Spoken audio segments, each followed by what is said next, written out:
आणि यानंतर या घडीची एक महत्त्वाची आणि मोठी बातमी, शिवसेना पक्ष आणि चिन्हाबाबत सुप्रीम कोर्टामध्ये पुन्हा सुनावणीला सुरुवात झालेली आहे। आजचा 5वा दिवस आहे सुनावणीचा।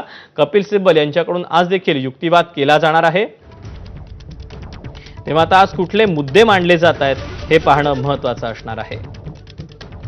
खरं तर जोरदार युक्तिवाद कपिल सिब्बल यांनी केलेला होता आणि त्यानंतर आजचा युक्तिवाद हा देखील अनेक अर्थांनी महत्त्वाचा ठरणार आहे।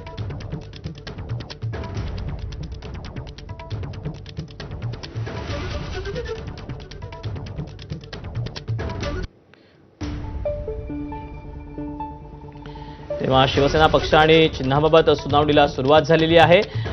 ठाकरेंच्या शिवसेनेकडून कपिल सिब्बल हे युक्तिवाद करतात आणि कपिल सिब्बलांचा युक्तिवाद आज खरं तर संपण्याची चिन्ह आहेत आणि त्यानंतर आता पुढे काय नेमक्या घडामोडी घडतायत कोर्टामध्ये हे पाहणं औत्सुक्याचं ठरणार आहे। केल्यात तर अनेक दिवसांपासून हा खटला प्रलंबित आहे। सगळ्यांनाच उत्सुकता आहे ती म्हणजे आता शिवसेना हे पक्षाचं नाव त्यासोबतच चिन्ह हे नेमकं कुणाकडे जाणार, या सगळ्यावरून विधिमंडळातला पक्ष, राजकीय पक्ष यामध्ये झालेली फूट, त्यासोबतच करण्यात आलेल्या पदाधिकाऱ्यांच्या नियुक्त्या असतील, या सगळ्याबाबत कपिल सिब्बल यांनी जोरदार युक्तिवाद केलेला होता। अनेक मुद्दे मांडलेले होते आणि त्यानंतर गेले 4 दिवस हे मुद्दे मांडल्यानंतर आज देखील कपिल सिब्बल हे काही मुद्दे मांडणार आहेत आणि कपिल सिब्बलांचा युक्तिवाद हा आज संपण्याची शक्यता आहे। त्यामुळे आता या सगळ्याबाबत सुप्रीम कोर्टामध्ये काय नेमक्या घडामोडी घडतायत, कुठले मुद्दे मांडले जातात कपिल सिब्बल यांच्याकडून हे पाहणं औत्सुक्याचं ठरणार आहे। धनुष्यबाण चिन्ह आणि शिवसेना हे पक्षाचं नाव हे खरं तर आयोगानं एकनाथ शिंदे यांना दिलेलं होतं। ज्यावेळेला एकनाथ शिंदे यांनी बंड करून आम्हीच मूळ शिवसेना आहोत हा पक्षावर दावा केला होता, तिथपासून ते आत्तापर्यंत अनेक मोठ्या घडामोडी या घडलेल्या आहेत आणि त्यानंतर याच्याबाबतचा हा जो खटला आहे हा सुप्रीम कोर्टात अद्यापही प्रलंबित आहे। याबद्दलचे अपडेट जाणून घेऊया तर सोमेश कोलगे आपल्यासोबत आहे। सोमेश, आज देखील सुनावणीला सुरुवात झालेली आहे, कुठले मुद्दे मांडले जात आहेत, काय अपडेट मिळत आहेत? दीपक, आज सर्वोच्च न्यायालयामध्ये सुनावणीला पुन्हा एकदा सुरुवात झालेली आणि कपिल सिब्बल हे उद्धव ठाकरेंच्या वतीने युक्तिवाद करतायत। आता कपिल सिब्बलांच्या वतीने सांगण्यात येते की शिवसेना कार्यकारिणी जी सर्वोच्च बॉडी होती ज्या मार्फत निर्णय घेतले जात होते शिवसेनेचे, त्या शिवसेना कार्यकारिणीवर, राष्ट्रीय कार्यकारिणी संदर्भामध्ये दोन्ही बाजूंनी याविषयी कोणताही आक्षेप घेतलेला नाहीये। म्हणजे सिब्बलांचं म्हणणं आहे की दोन्ही बाजू, याचा अर्थ एकनाथ शिंदेंची बाजू आणि उद्धव ठाकरेंची बाजू यांनी कुणीही या बाबतीमध्ये कोणत्याही स्वरूपाचा युक्तिवाद घेतलेला नाहीये। आणि त्याशिवाय आता लगेच कपिल सिब्बल यांनी म्हटलं की जनता दलाच्या ज्यावेळेस जनता दलामध्ये फूट पडली होती त्याचा संदर्भ हा सध्या कपिल सिब्बल देत आहेत, परंतु त्या जनता दलाच्या फुटीचा उल्लेख करत सिब्बलांचं म्हणणं आहे की त्यावेळी सुद्धा अशा प्रकारे फूट पडल्यानंतर जनता दल हा पूर्णपणे पक्षच काम करू शकत नाही असा निष्कर्ष निघाला होता। त्यामुळे ज्या पक्षाचे 2 गट पडतात किंवा 2 वेगवेगळ्या स्वरूपाचे गट हे दावा करतात की पक्ष आमचाच आहे किंवा पक्षाची कार्यकारिणीच आमची आहे, तर त्या संदर्भाने या दृष्टीने आता कपिल सिब्बल हे युक्तिवाद करतायत। आणि त्याशिवाय आता ते म्हणतात की जर राष्ट्रीय कार्यकारिणीमधले जे 13 सदस्य होते त्यापैकी कितीतरी सदस्य हे सध्या निवडून आलेले होते, म्हणजे आज सिब्बलांचा युक्तिवाद हा पुन्हा एकदा शिवसेना पार्टी स्ट्रक्चरच्या दृष्टीने सुरू आहे की शिवसेना पक्षाच्या स्ट्रक्चरवर, पक्ष संघटनेच्या रचना कशी होती, त्यामध्ये राष्ट्रीय कार्यकारिणीचे सदस्य किती होते, यापैकी किती जण निवडून आलेले होते, किती जणांची नियुक्ती केली जात होती, हे सध्या सिब्बल सांगतायत। आणि त्याशिवाय आता सिब्बलांकडून जो संदर्भ दिला जातोय तो जनता दलाच्या केसचाही दिला जातोय, ज्यामध्ये त्यांचं म्हणणं आहे की ज्यावेळी असे 2 गट पडलेले होते तेव्हा जनता दल पक्षच काम करू शकणार नाही एक म्हणून, अशा स्वरूपाचा निष्कर्ष निघाला होता। त्यामुळे आता सिब्बल पुन्हा एकदा म्हणतायत की असं कोणतीही गोष्ट रेकॉर्डवर आणली गेलेली नाहीये ज्यातून असं दिसतंय की या स्वरूपाचे कोणत्याही स्वरूपाचे आक्षेप हे यापूर्वीच्या, म्हणजे ज्या दिवशी एकनाथ शिंदे स्वतंत्र निघाले शिवसेनेतून त्या दिवसाच्या आधी कधी अशा स्वरूपाचे कोणतेही आक्षेप कोणत्या इंटरनल पार्टी मीटिंगमध्ये, अंतर्गत बैठकीमध्ये घेतले गेले असा संदर्भ दाखवलेला नाही किंवा अशी कोणतीही गोष्ट ही रेकॉर्डवर आणलेली नाही असं सध्या सिब्बल सांगतात। त्याशिवाय सिब्बलांचं म्हणणं आहे की जर या संदर्भामधले काही वाद असते किंवा कोणत्याही स्वरूपाचा वाद झालेला असता तर तो यापूर्वी ज्या राष्ट्रीय कार्यकारिणीच्या बैठका होत होत्या त्या बैठकांमध्ये हा वाद दिसायला हवा होता. आपल्याला सर्वांना माहिती आहे की आतापर्यंत आज जवळपास 5वा दिवस आहे. कपिल सिब्बल हे उद्धव ठाकरेंची बाजू मांडतायत आणि यापूर्वी त्यांनी पहिले 2 दिवस सगळा शिवसेनेचा घटनाक्रम शिवसेनेच्या स्थापनेपासून सांगितला होता की शिवसेनेची स्थापना कधी झाली, शिवसेनेला नोंदणीकृत पक्ष म्हणून मान्यता कधी मिळाली, शिवसेनेसाठी धनुष्यबाण हे राखीव चिन्ह कधी ठेवण्यात आलं आणि त्यानंतर सिब्बलांनी सांगितलं की MLA डिस्क्वालिफिकेशन म्हणजेच आमदार अपात्रतेच्या प्रकरणावर राहुल नार्वेकरांचा निर्णय कसा चुकीचा होता या संदर्भात शिवसेनेच्या वतीने शिवसेना उद्धव बाळासाहेब ठाकरेंच्या वतीने जी त्यावेळी याचिका दाखल करण्यात आली ते त्या याचिकेवर निर्णय अनिर्णित होता. पण तरी सुद्धा आमदार संख्येच्या आधारावर निवडणूक आयोगाने निर्णय घेतला की पक्ष कुणाचा आहे, शिवसेनेचं चिन्ह कुणाचं आहे आणि त्याशिवाय आता कपिल सिब्बल हे बाजू मांडतायत या संदर्भात की राष्ट्रीय कार्यकारिणी ही स्वतः त्यांनी स्वतः निवडलेली होती आणि राष्ट्रीय कार्यकारिणीने उद्धव ठाकरेंना निवडलं त्यावेळी कोणत्याही प्रकारचा निवडणूक ही झाली नव्हती कारण दुसरा कोणीही प्रतिस्पर्धी किंवा कंटेंडर त्यावेळी उद्धव ठाकरेंच्या जागेसाठी नव्हता असं सध्या कपिल सिब्बल सांगतायत.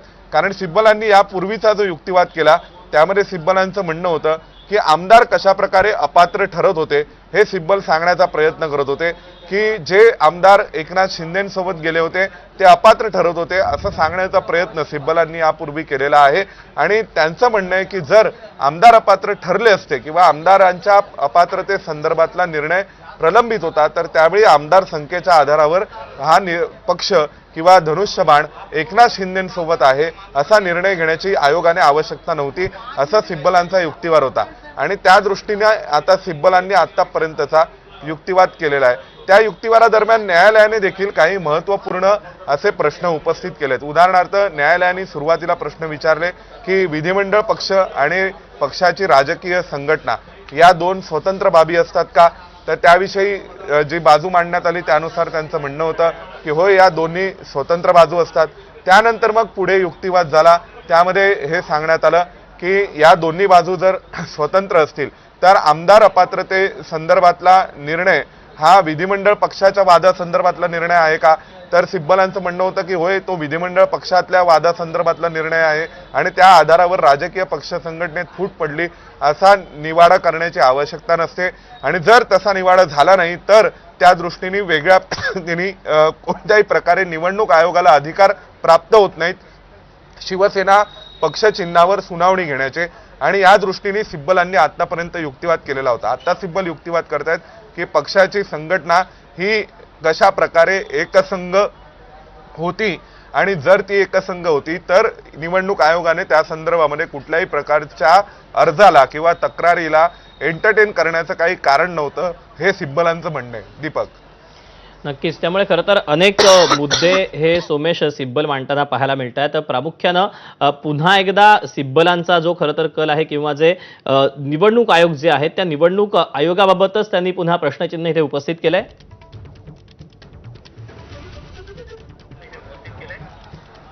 निश्चितच दीपक, आता पुन्हा निवडणूक आयोगाच्या एकंदरीत जी सर्वसाधारण अधिकार क्षेत्र आहे त्याविषयी प्रश्न उपस्थित करण्याचा प्रयत्न सिब्बल करतायत.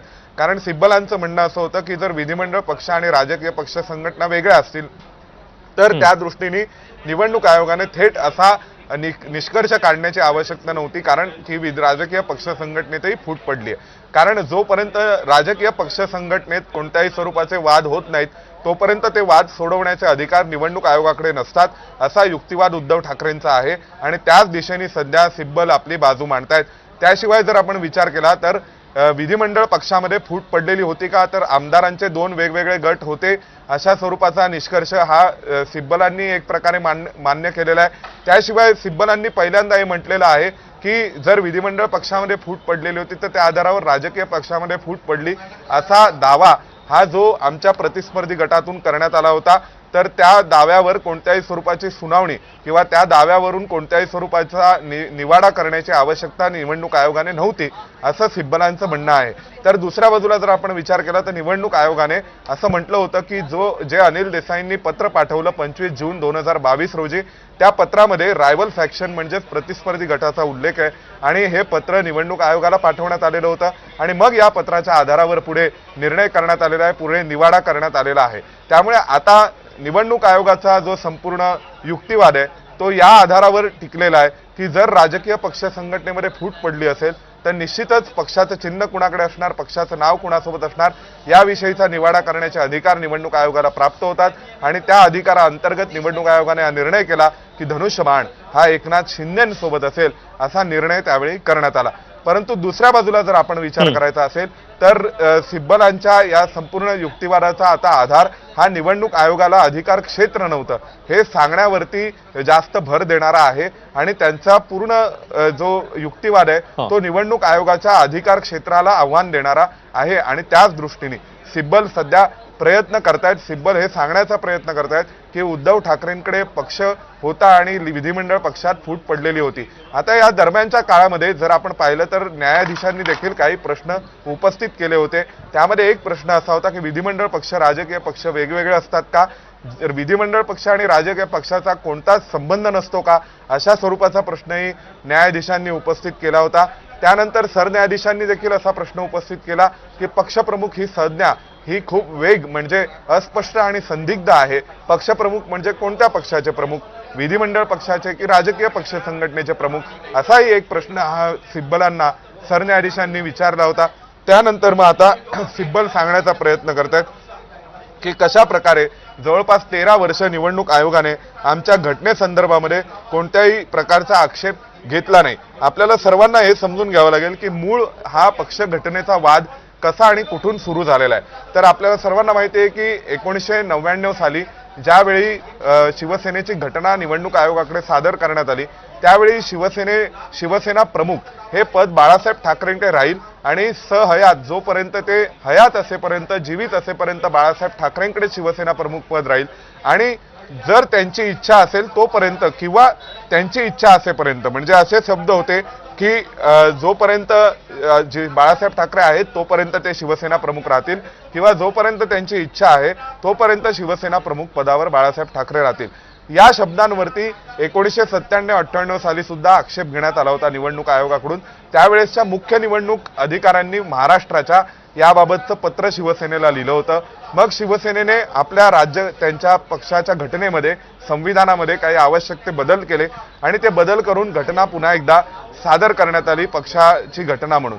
त्यानंतर 2010 साली 29A लोकप्रतिनिधित्वाचा कायदा 1951च्या कलम 29A अंतर्गत निवडणूक आयोगाने काही मार्गदर्शक सूचना जारी केल्या आणि या मार्गदर्शक सूचनांमध्ये निवडणूक आयोगाने असं म्हटलं की कोणत्याही पक्षाची घटना बदलण्याचे अधिकार हे जनरल बॉडीला असले पाहिजेत आणि जनरल बॉडीनी पक्षाची घटना बदललेली घटना ही जनरल बॉडीनी पास केलेली आहे असा ठराव असेल तर तोच ठराव निवडणूक आयोगाकडे सादर केला गेलेला पाहिजे आणि हे आवश्यक ते बदल करून सर्वांनी आपापल्या पक्ष घटना पक्षाचं संविधान हे निवडणूक आयोगाकडे सादर करायचं आहे.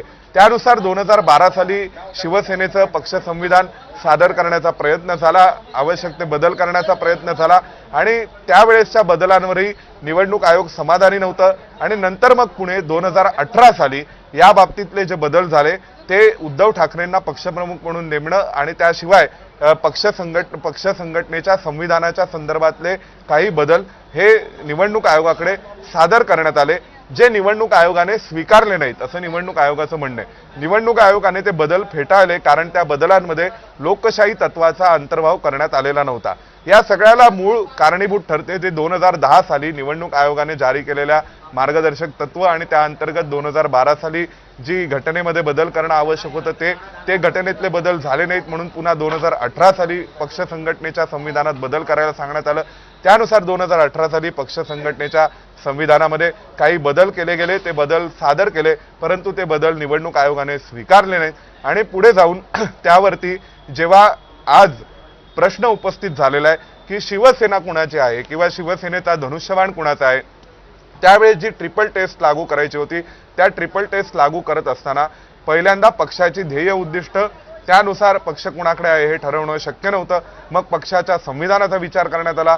त्यानुसार पक्षाचं संविधान हे आवश्यक बदलांसह किंवा आवश्यक त्या तरतुदींसह व्यवस्थित सादर केलं गेलेलं नाही असं आयोगाने म्हटलं.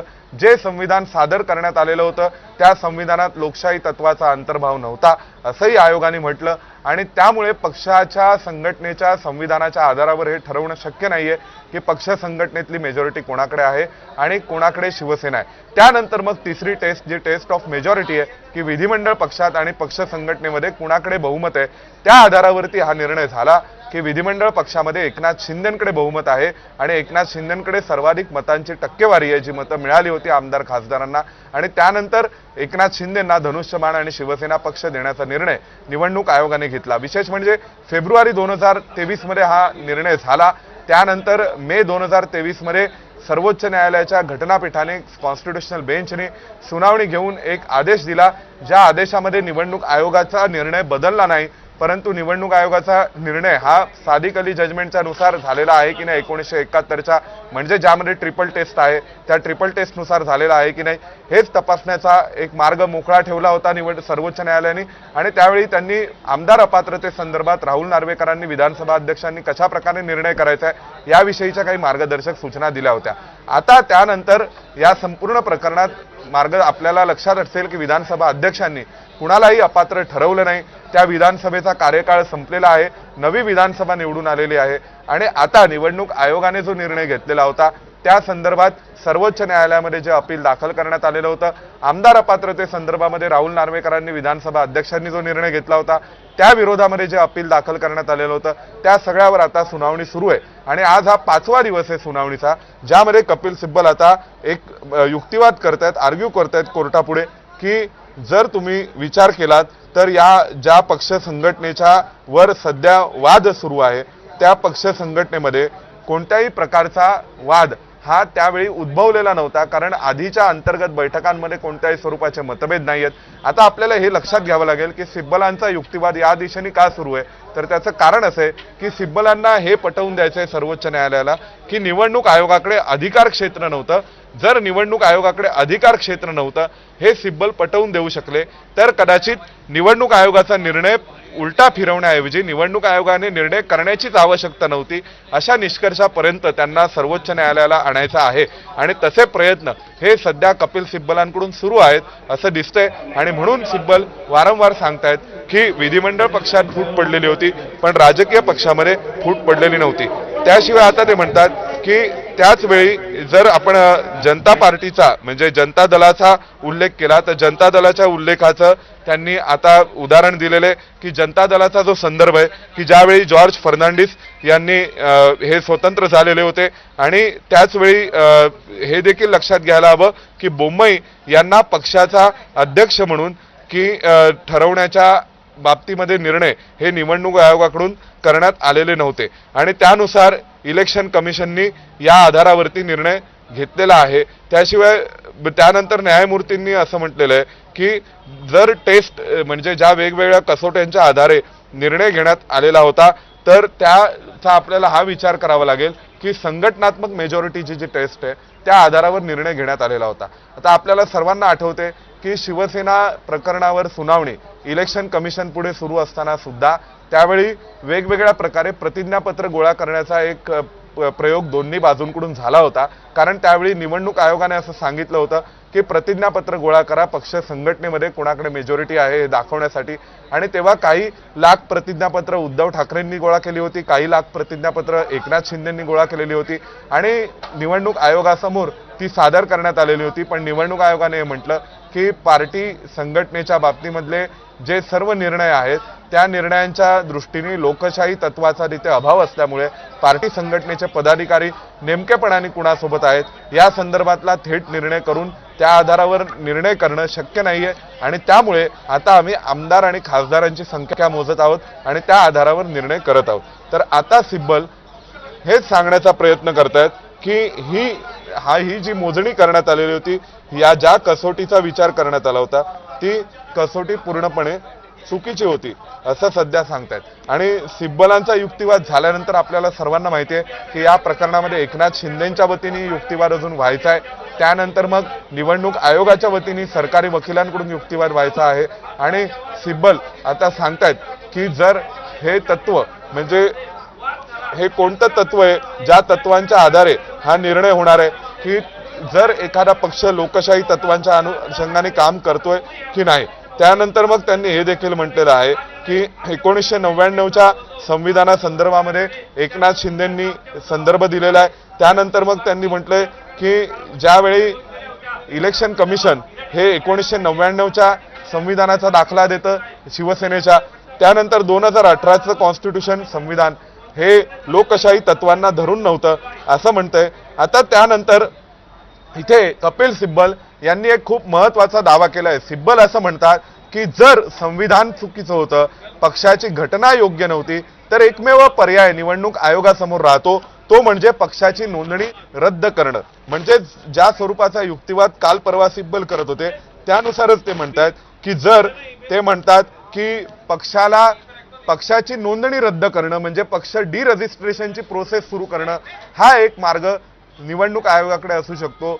जर पक्षाच्या संविधानामध्ये काही चूक असेल, संविधानात काही उणीव असेल, परंतु त्यांनी तसा निर्णय घेतला नाही, तशा स्वरूपाचा कुठलाही मार्ग निवडला नाही। आणि त्यानंतर ते म्हणतात की एकनाथ शिंदेंना सुद्धा त्याच संपूर्ण पक्ष संघटनेच्या संविधानाअंतर्गत नियुक्त करण्यात आलेलं होतं असंही पुन्हा एकदा सिब्बलांनी सांगितलं। सिब्बलांनी गेल्या 5 दिवसांमध्ये म्हणजे आजचा 5वा दिवस धरून हे अनेकदा सांगितले सर्वोच्च न्यायालयाला की एकनाथ शिंदेंना सुद्धा त्याच संविधानाअंतर्गत नियुक्त करण्यात आलेलं होतं आणि एकनाथ शिंदेंची नियुक्ती ही त्याच संविधानाअंतर्गत झालेली होती।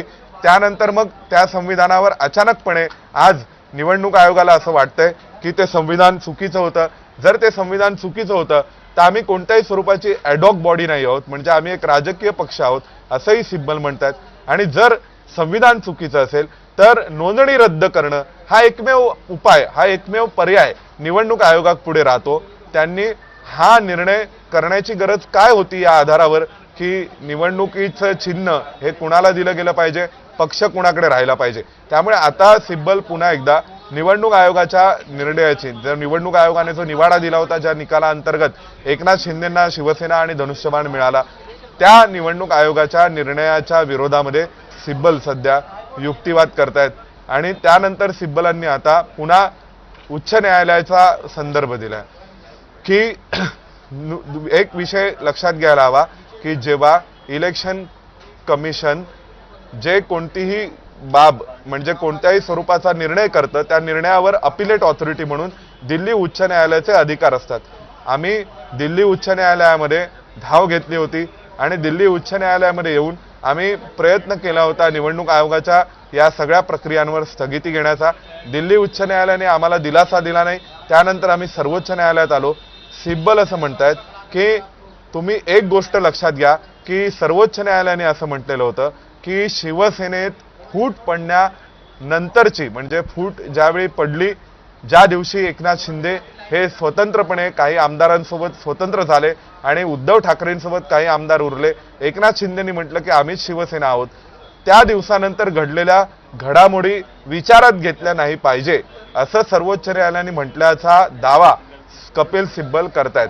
त्यामुळे सिब्बलांचं म्हणणं आहे की त्यानंतर लेजिस्लेटरचा स्नोबॉल म्हणजे आपल्याला सर्वांना माहिती आहे की एखादा बर्फाचा गोळा हा पडतो आणि त्याला बर्फ चिटकत जातो आणि जसा तो बर्फ चिटकत तो घरंगळत येणारा गोळा मोठा होत जातो, त्याला स्नोबॉल फॉलिंग म्हणतात किंवा स्नोबॉल सॅम्पलिंग म्हणतात। तर त्या प्रकारे आता सिब्बलांचं म्हणणं आहे, त्यांनी तेच उदाहरण दिलंय की विधानसभा सदस्यांच्या बाबतीमध्ये स्नोबॉल सारखे विधानसभा सदस्य वाढत गेले।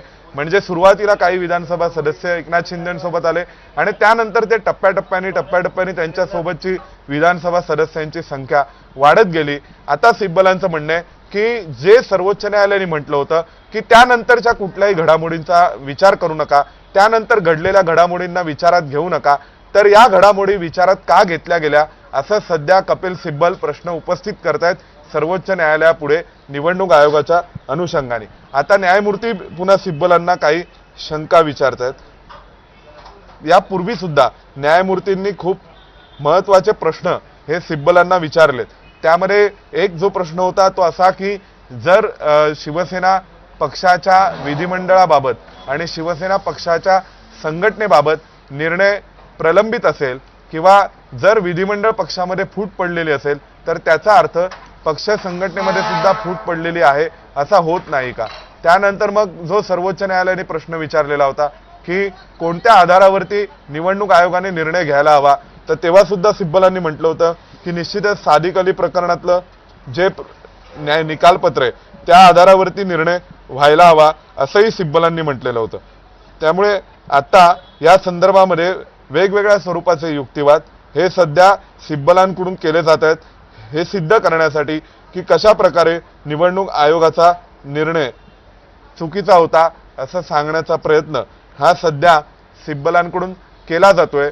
आणि न्यायमूर्ती आपल्या शंका या वेगवेगळ्या स्वरूपाच्या सिब्बलांना विचारतायत। त्यामध्ये निश्चितच ज्या निर्णयांचा ज्या निकालाचा दाखला देण्याचा प्रयत्न सिब्बल करतायत त्यामध्ये जनता दलाचा असेल निर्णय, जॉर्ज फर्नांडिस आणि त्यावेळी बोम्मई यांच्यामध्ये झालेल्या वादासंदर्भातला निर्णय असेल की जेव्हा आणीबाणीच्या नंतर जनता दल म्हणून अनेक पक्षांनी एकत्र येण्याचा प्रयत्न केला होता आणि त्यानंतर जो पक्ष फुटला, तर त्या पक्ष फुटल्यानंतरचा जो निकाल आहे इलेक्शन कमिशनचा त्याचाही संदर्भ हा सध्या निश्चितपणे म्हणजे सोमेश याच्या पुढचे नेमके युक्तिवाद काय आहेत याच्यासाठी मी पुन्हा एकदा येतोच, मात्र काही ठळक मुद्दे आतापर्यंत जे समोर आलेत ते आपण पुन्हा एकदा प्रेक्षकांना सांगूया। 1999च्या संविधानाचा दाखला दिला गेलेला होता आणि 2018चं संविधान जे शिवसेनेचं होतं ते लोकशाही तत्वाला धरून नव्हतं असं म्हटलं जातं आणि असं जर निवडणूक आयोगाचा हा जर दावा असेल तर मग नोंदणी रद्द करणं हा पर्याय त्यांच्यासमोर होता। तो निर्णय का घेतला नाही, डिरजिस्ट्रेशनची प्रक्रिया का केली नाही, जर तो पक्ष जर ते संविधान लोकशाही तत्वाला धरून नव्हतं तर तो पक्ष शिंदेंना देण्याचा निर्णय का घेतला, हा एक महत्त्वाचा प्रश्न आज पुन्हा एकदा कपिल सिब्बल यांनी उपस्थित केलेला आहे। आणि सर्वोच्च न्यायालयाने गेल्या वेळीच्या सुनावणीवेळी दिलेल्या काही महत्त्वाच्या वक्तव्यांचाही संदर्भ दिलेला आहे। ज्या दिवशी शिंदे वेगळे झाले आणि काही लोकप्रतिनिधींना घेऊन ते बाहेर पडले त्यानंतरच्या घडामोडी विचारात घेतल्या नाही पाहिजेत असं त्यावेळी सर्वोच्च न्यायालयाने म्हटलेलं होतं। याचा देखील दाखला कपिल सिब्बल यांनी दिलेला आहे। मात्र निवडणूक आयोगानं प्रत्यक्ष निर्णय घेताना त्यानंतरच्या घडामोडींचा विचार केलेला आहे। त्यानंतर अनेक लोकप्रतिनिधी शिंदेंकडे येत गेले कारण ते मुख्यमंत्री होते आणि सत्तेच्या बाजूने अनेक लोक त्यांच्याकडे जाणं हे साहजिक होतं। त्यामुळे ज्यावेळी ही घटना घडली त्यानंतर काय काय घडलं याचा निर्णय देताना या सगळ्या गोष्टींचा विचार केला जाऊ नये असा देखील युक्तिवाद कपिल सिब्बल यांनी केलाय। सध्या हा युक्तिवाद सुरू आहे। काय नवे मुद्दे समोर येत आहेत, पुन्हा एकदा जाऊया सोमेशकडे।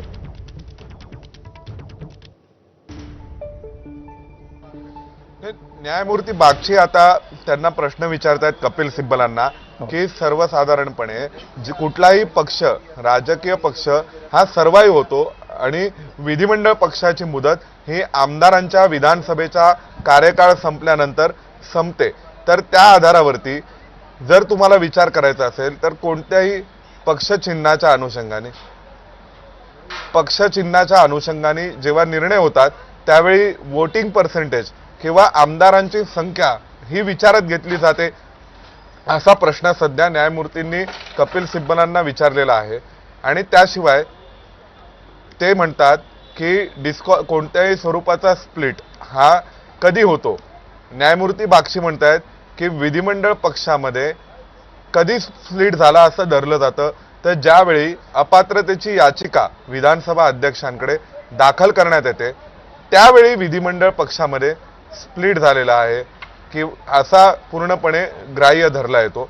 तर त्या दृष्टीने तुम्ही जर आत्ता विचार करत असाल की जर पॉलिटिकल पार्टीमध्ये कोणत्याही स्वरूपाचा स्प्लिट झालेला नव्हता तर ह्या ज्या घडामोडी घडलेल्या आहेत या घडामोडींच्या नंतर आमदार अपात्रतेची याचिका ही विधानसभा अध्यक्षांकडे दाखल करण्यात आली असं न्यायमूर्ती बागचींनी प्रश्न हा कपिल सिब्बलांना विचारलेला आहे। तर त्यावर आता सिब्बल म्हणतात की आमदार अपात्रता किंवा डिस्क्वालिफिकेशन हा विषय त्यावेळेस जेव्हा अर्ज दाखल होतो तेव्हाच डिस्क्वालिफिकेशनचा विषय सुरू होतो असं नाहीये, तर त्यानंतर त्याआधी देखील डिस्क्वालिफिकेशनचा विषय सुरू होऊ शकतो. तर आता बागचींचं म्हणणं असं आहे की पूर्व राजकीय पक्ष संघटनेमध्ये आधी फूट पडली आणि नंतर विधिमंडळ पक्षांमध्ये फूट पडली, असाही एक मुद्दा असू शकतो का, म्हणजे हा देखील एक अँगल असू शकतो का, असा सध्या अँगल एक्सप्लोर करण्याचा प्रयत्न हा न्यायालयामध्ये सुरू आहे.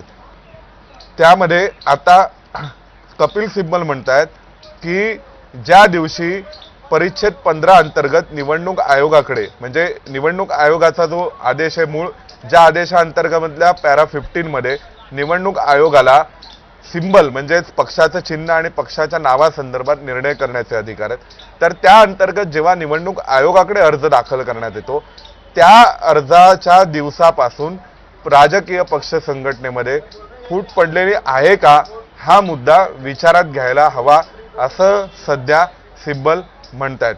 आता सिब्बलांचं असं म्हणणं आहे की तुम्ही कुणाला तरी सीबीआयची नोटीस पाठवलीत, तुम्ही कुणाला तरी नंतर भीती दाखवलीत, तर त्या दृष्टीने लोक तुमच्या दिशेने तुमच्या बाजूने येऊ शकतात.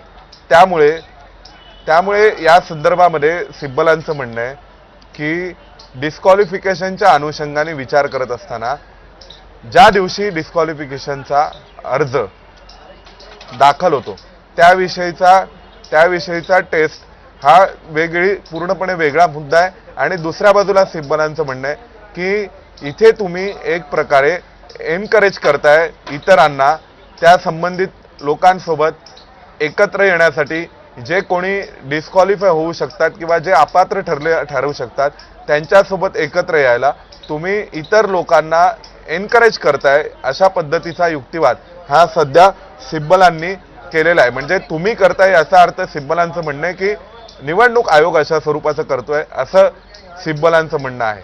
तर त्यावर आता जो न्यायमूर्तींनी प्रश्न उपस्थित केला तो अतिशय महत्त्वाचा आहे. ते म्हणतात की जर आमदार अपात्रतेसंदर्भातल्या याचिका जेव्हा दाखल होतात त्यावेळी एक प्रकारे विधिमंडळ पक्षामध्ये फूट पडली असं ग्राह्य धरलं जाऊ शकतं, परंतु राजकीय पक्ष संघटनेत आधी फूट पडली, त्याचा परिणाम म्हणून पुढे विधिमंडळ पक्षावरती झाला, असाही एक अँगल या संदर्भात असू शकतो का, आता त्याविषयीचं आर्ग्युमेंट हे सिब्बल करतायत.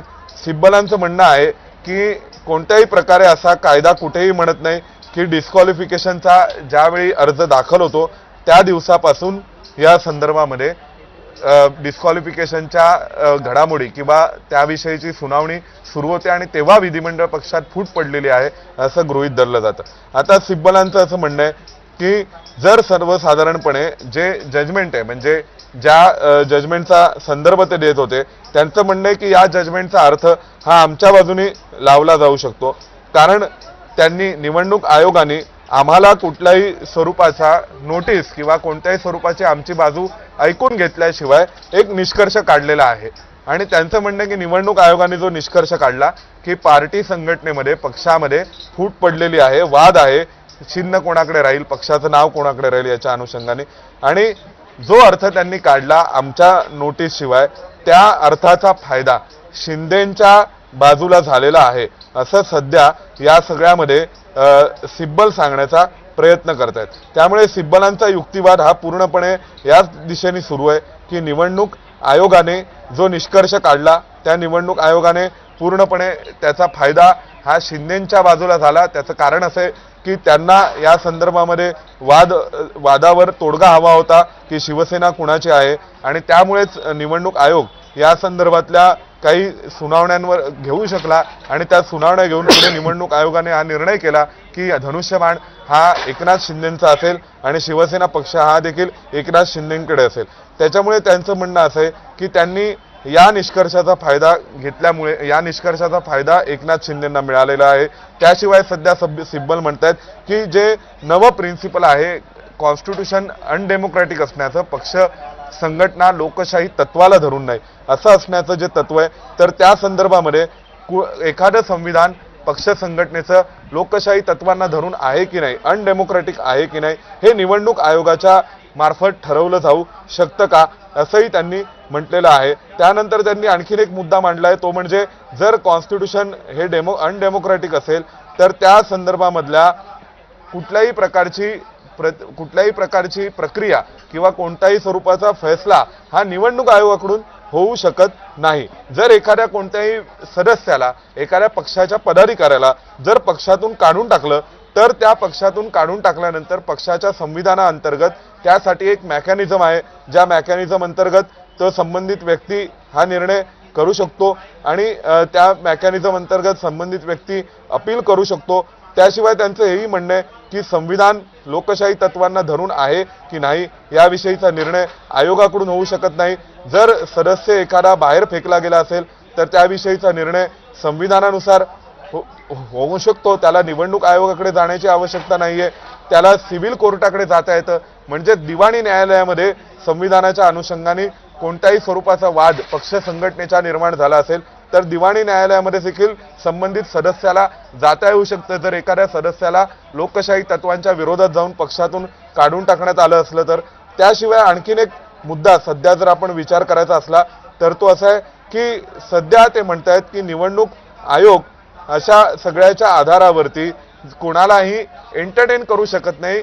संविधान, पक्षाचं संविधान हे लोकशाही तत्वांना धरून आहे की नाही या आधारावर किंवा पक्ष संविधानानुसार जो निर्णय व्हायचा आहे तो लोकशाही तत्वांना आहे की नाही याविषयीचा किंवा पक्ष संविधानाच्या नुसार कुठल्याही सदस्याला काढून टाकलेला आहे का, ते चुकीच्या पद्धतीने काढून टाकलंय का, लोकशाही तत्वांच्या विरोधात जाऊन काढून टाकलेला आहे का, या संदर्भामधला कुठलाही निर्णय हा निवडणूक आयोगाने करण्याची आवश्यकता नाही। संबंधित सदस्य हा सिव्हिल कोर्टात, दिवाणी न्यायालयामध्ये जाऊ शकतो आणि कोणत्याही प्रकारे संविधानाअंतर्गत एक पक्षाच्याही संविधानाअंतर्गत एक प्रोसिजर ठरवून दिलेली आहे की या पक्ष संविधानातून जर कुणाला पक्षातून वगळलं गेलं किंवा पक्षात कुणाची तक्रार असेल तर त्या तक्रारीवरती तोडगा कसा काढला जाईल याचीही प्रक्रिया पक्षाच्या संविधानामध्ये निश्चित करून देण्यात आलेली आहे।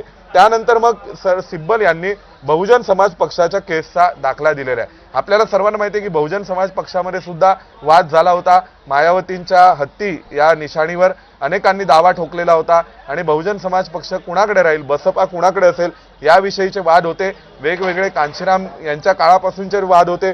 तर त्यामध्ये आता त्यांनी म्हटलेलं आहे की या प्रकरणामध्ये सुद्धा विधानसभा अध्यक्षांनी जे अपात्रते संदर्भामधलं प्रकरण होतं ते पेंडिंग ठेवलेलं होतं आणि त्यानंतर विधानसभा अध्यक्षांनी निर्णय केला तो त्या आमदारांच्या फेवरमध्ये केला होता, ज्यांना अपात्र करायचं होतं त्यांच्या बाजूनी केला होता। परंतु उच्च न्यायालयाने त्या विरोधामध्ये काही निर्णय दिला असं सध्या सिब्बलांचं म्हणणं आहे। त्यामुळे सिब्बल सांगतायत की बहुजन समाज पार्टीची जी केस आहे त्या केसच्या आधारे सुद्धा या संदर्भामध्ये निर्णय होऊ शकतो आणि या निर्णयाच्या आधारावरती जर विचार करायचा असेल तर सिब्बलांनी असंही म्हटलेलं आहे की या केसच्या आधारावर, बहुजन समाज पक्षाच्या केसच्या आधारावर देखील आमच्याच बाजूनी निकाल येतो आहे असं दिसतंय आणि निवडणूक आयोगाने जर त्या संपूर्ण केसचा संदर्भ घ्यायचा असेल तर त्या केसचा संदर्भ घेऊन देखील या संपूर्ण प्रकरणात निकाल आणि निर्णय हा आमच्या बाजूने आहे असा या संदर्भातला निष्कर्ष काढला जाऊ शकतो असं सध्या कपिल सिब्बलांच्या वतीने सर्वोच्च न्यायालयामध्ये सांगितलं जात आहे। आता न्यायमूर्तींनी काही प्रश्न उपस्थित केलेले आहेत सिब्बलांच्या बाबतीत, विशेषतः उद्धव ठाकरेंच्या बाजूने जो युक्तिवाद सुरू आहे त्या दृष्टीने सध्या काही प्रश्न, काही शंका या न्यायाधीशांकडून उपस्थित केल्या जात आहे। त्याच्या संदर्भामध्ये तेच म्हणतायत की संसदेने याविषयीचे कायदे केलेले आहेत आणि संसद याविषयीचे कायदे करू शकतं।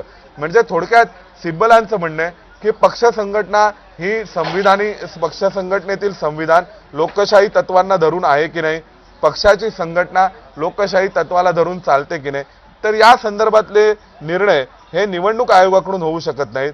तर या संदर्भातले निर्णय हे निश्चितच जर विचार करायचा असेल तर तो संसदेकडून केला जाऊ शकतो, कायद्यानुसार केला जाऊ शकतो, या संदर्भामध्ये कायदा तयार केला जाऊ शकतो असंही सध्या सिब्बल म्हणतात।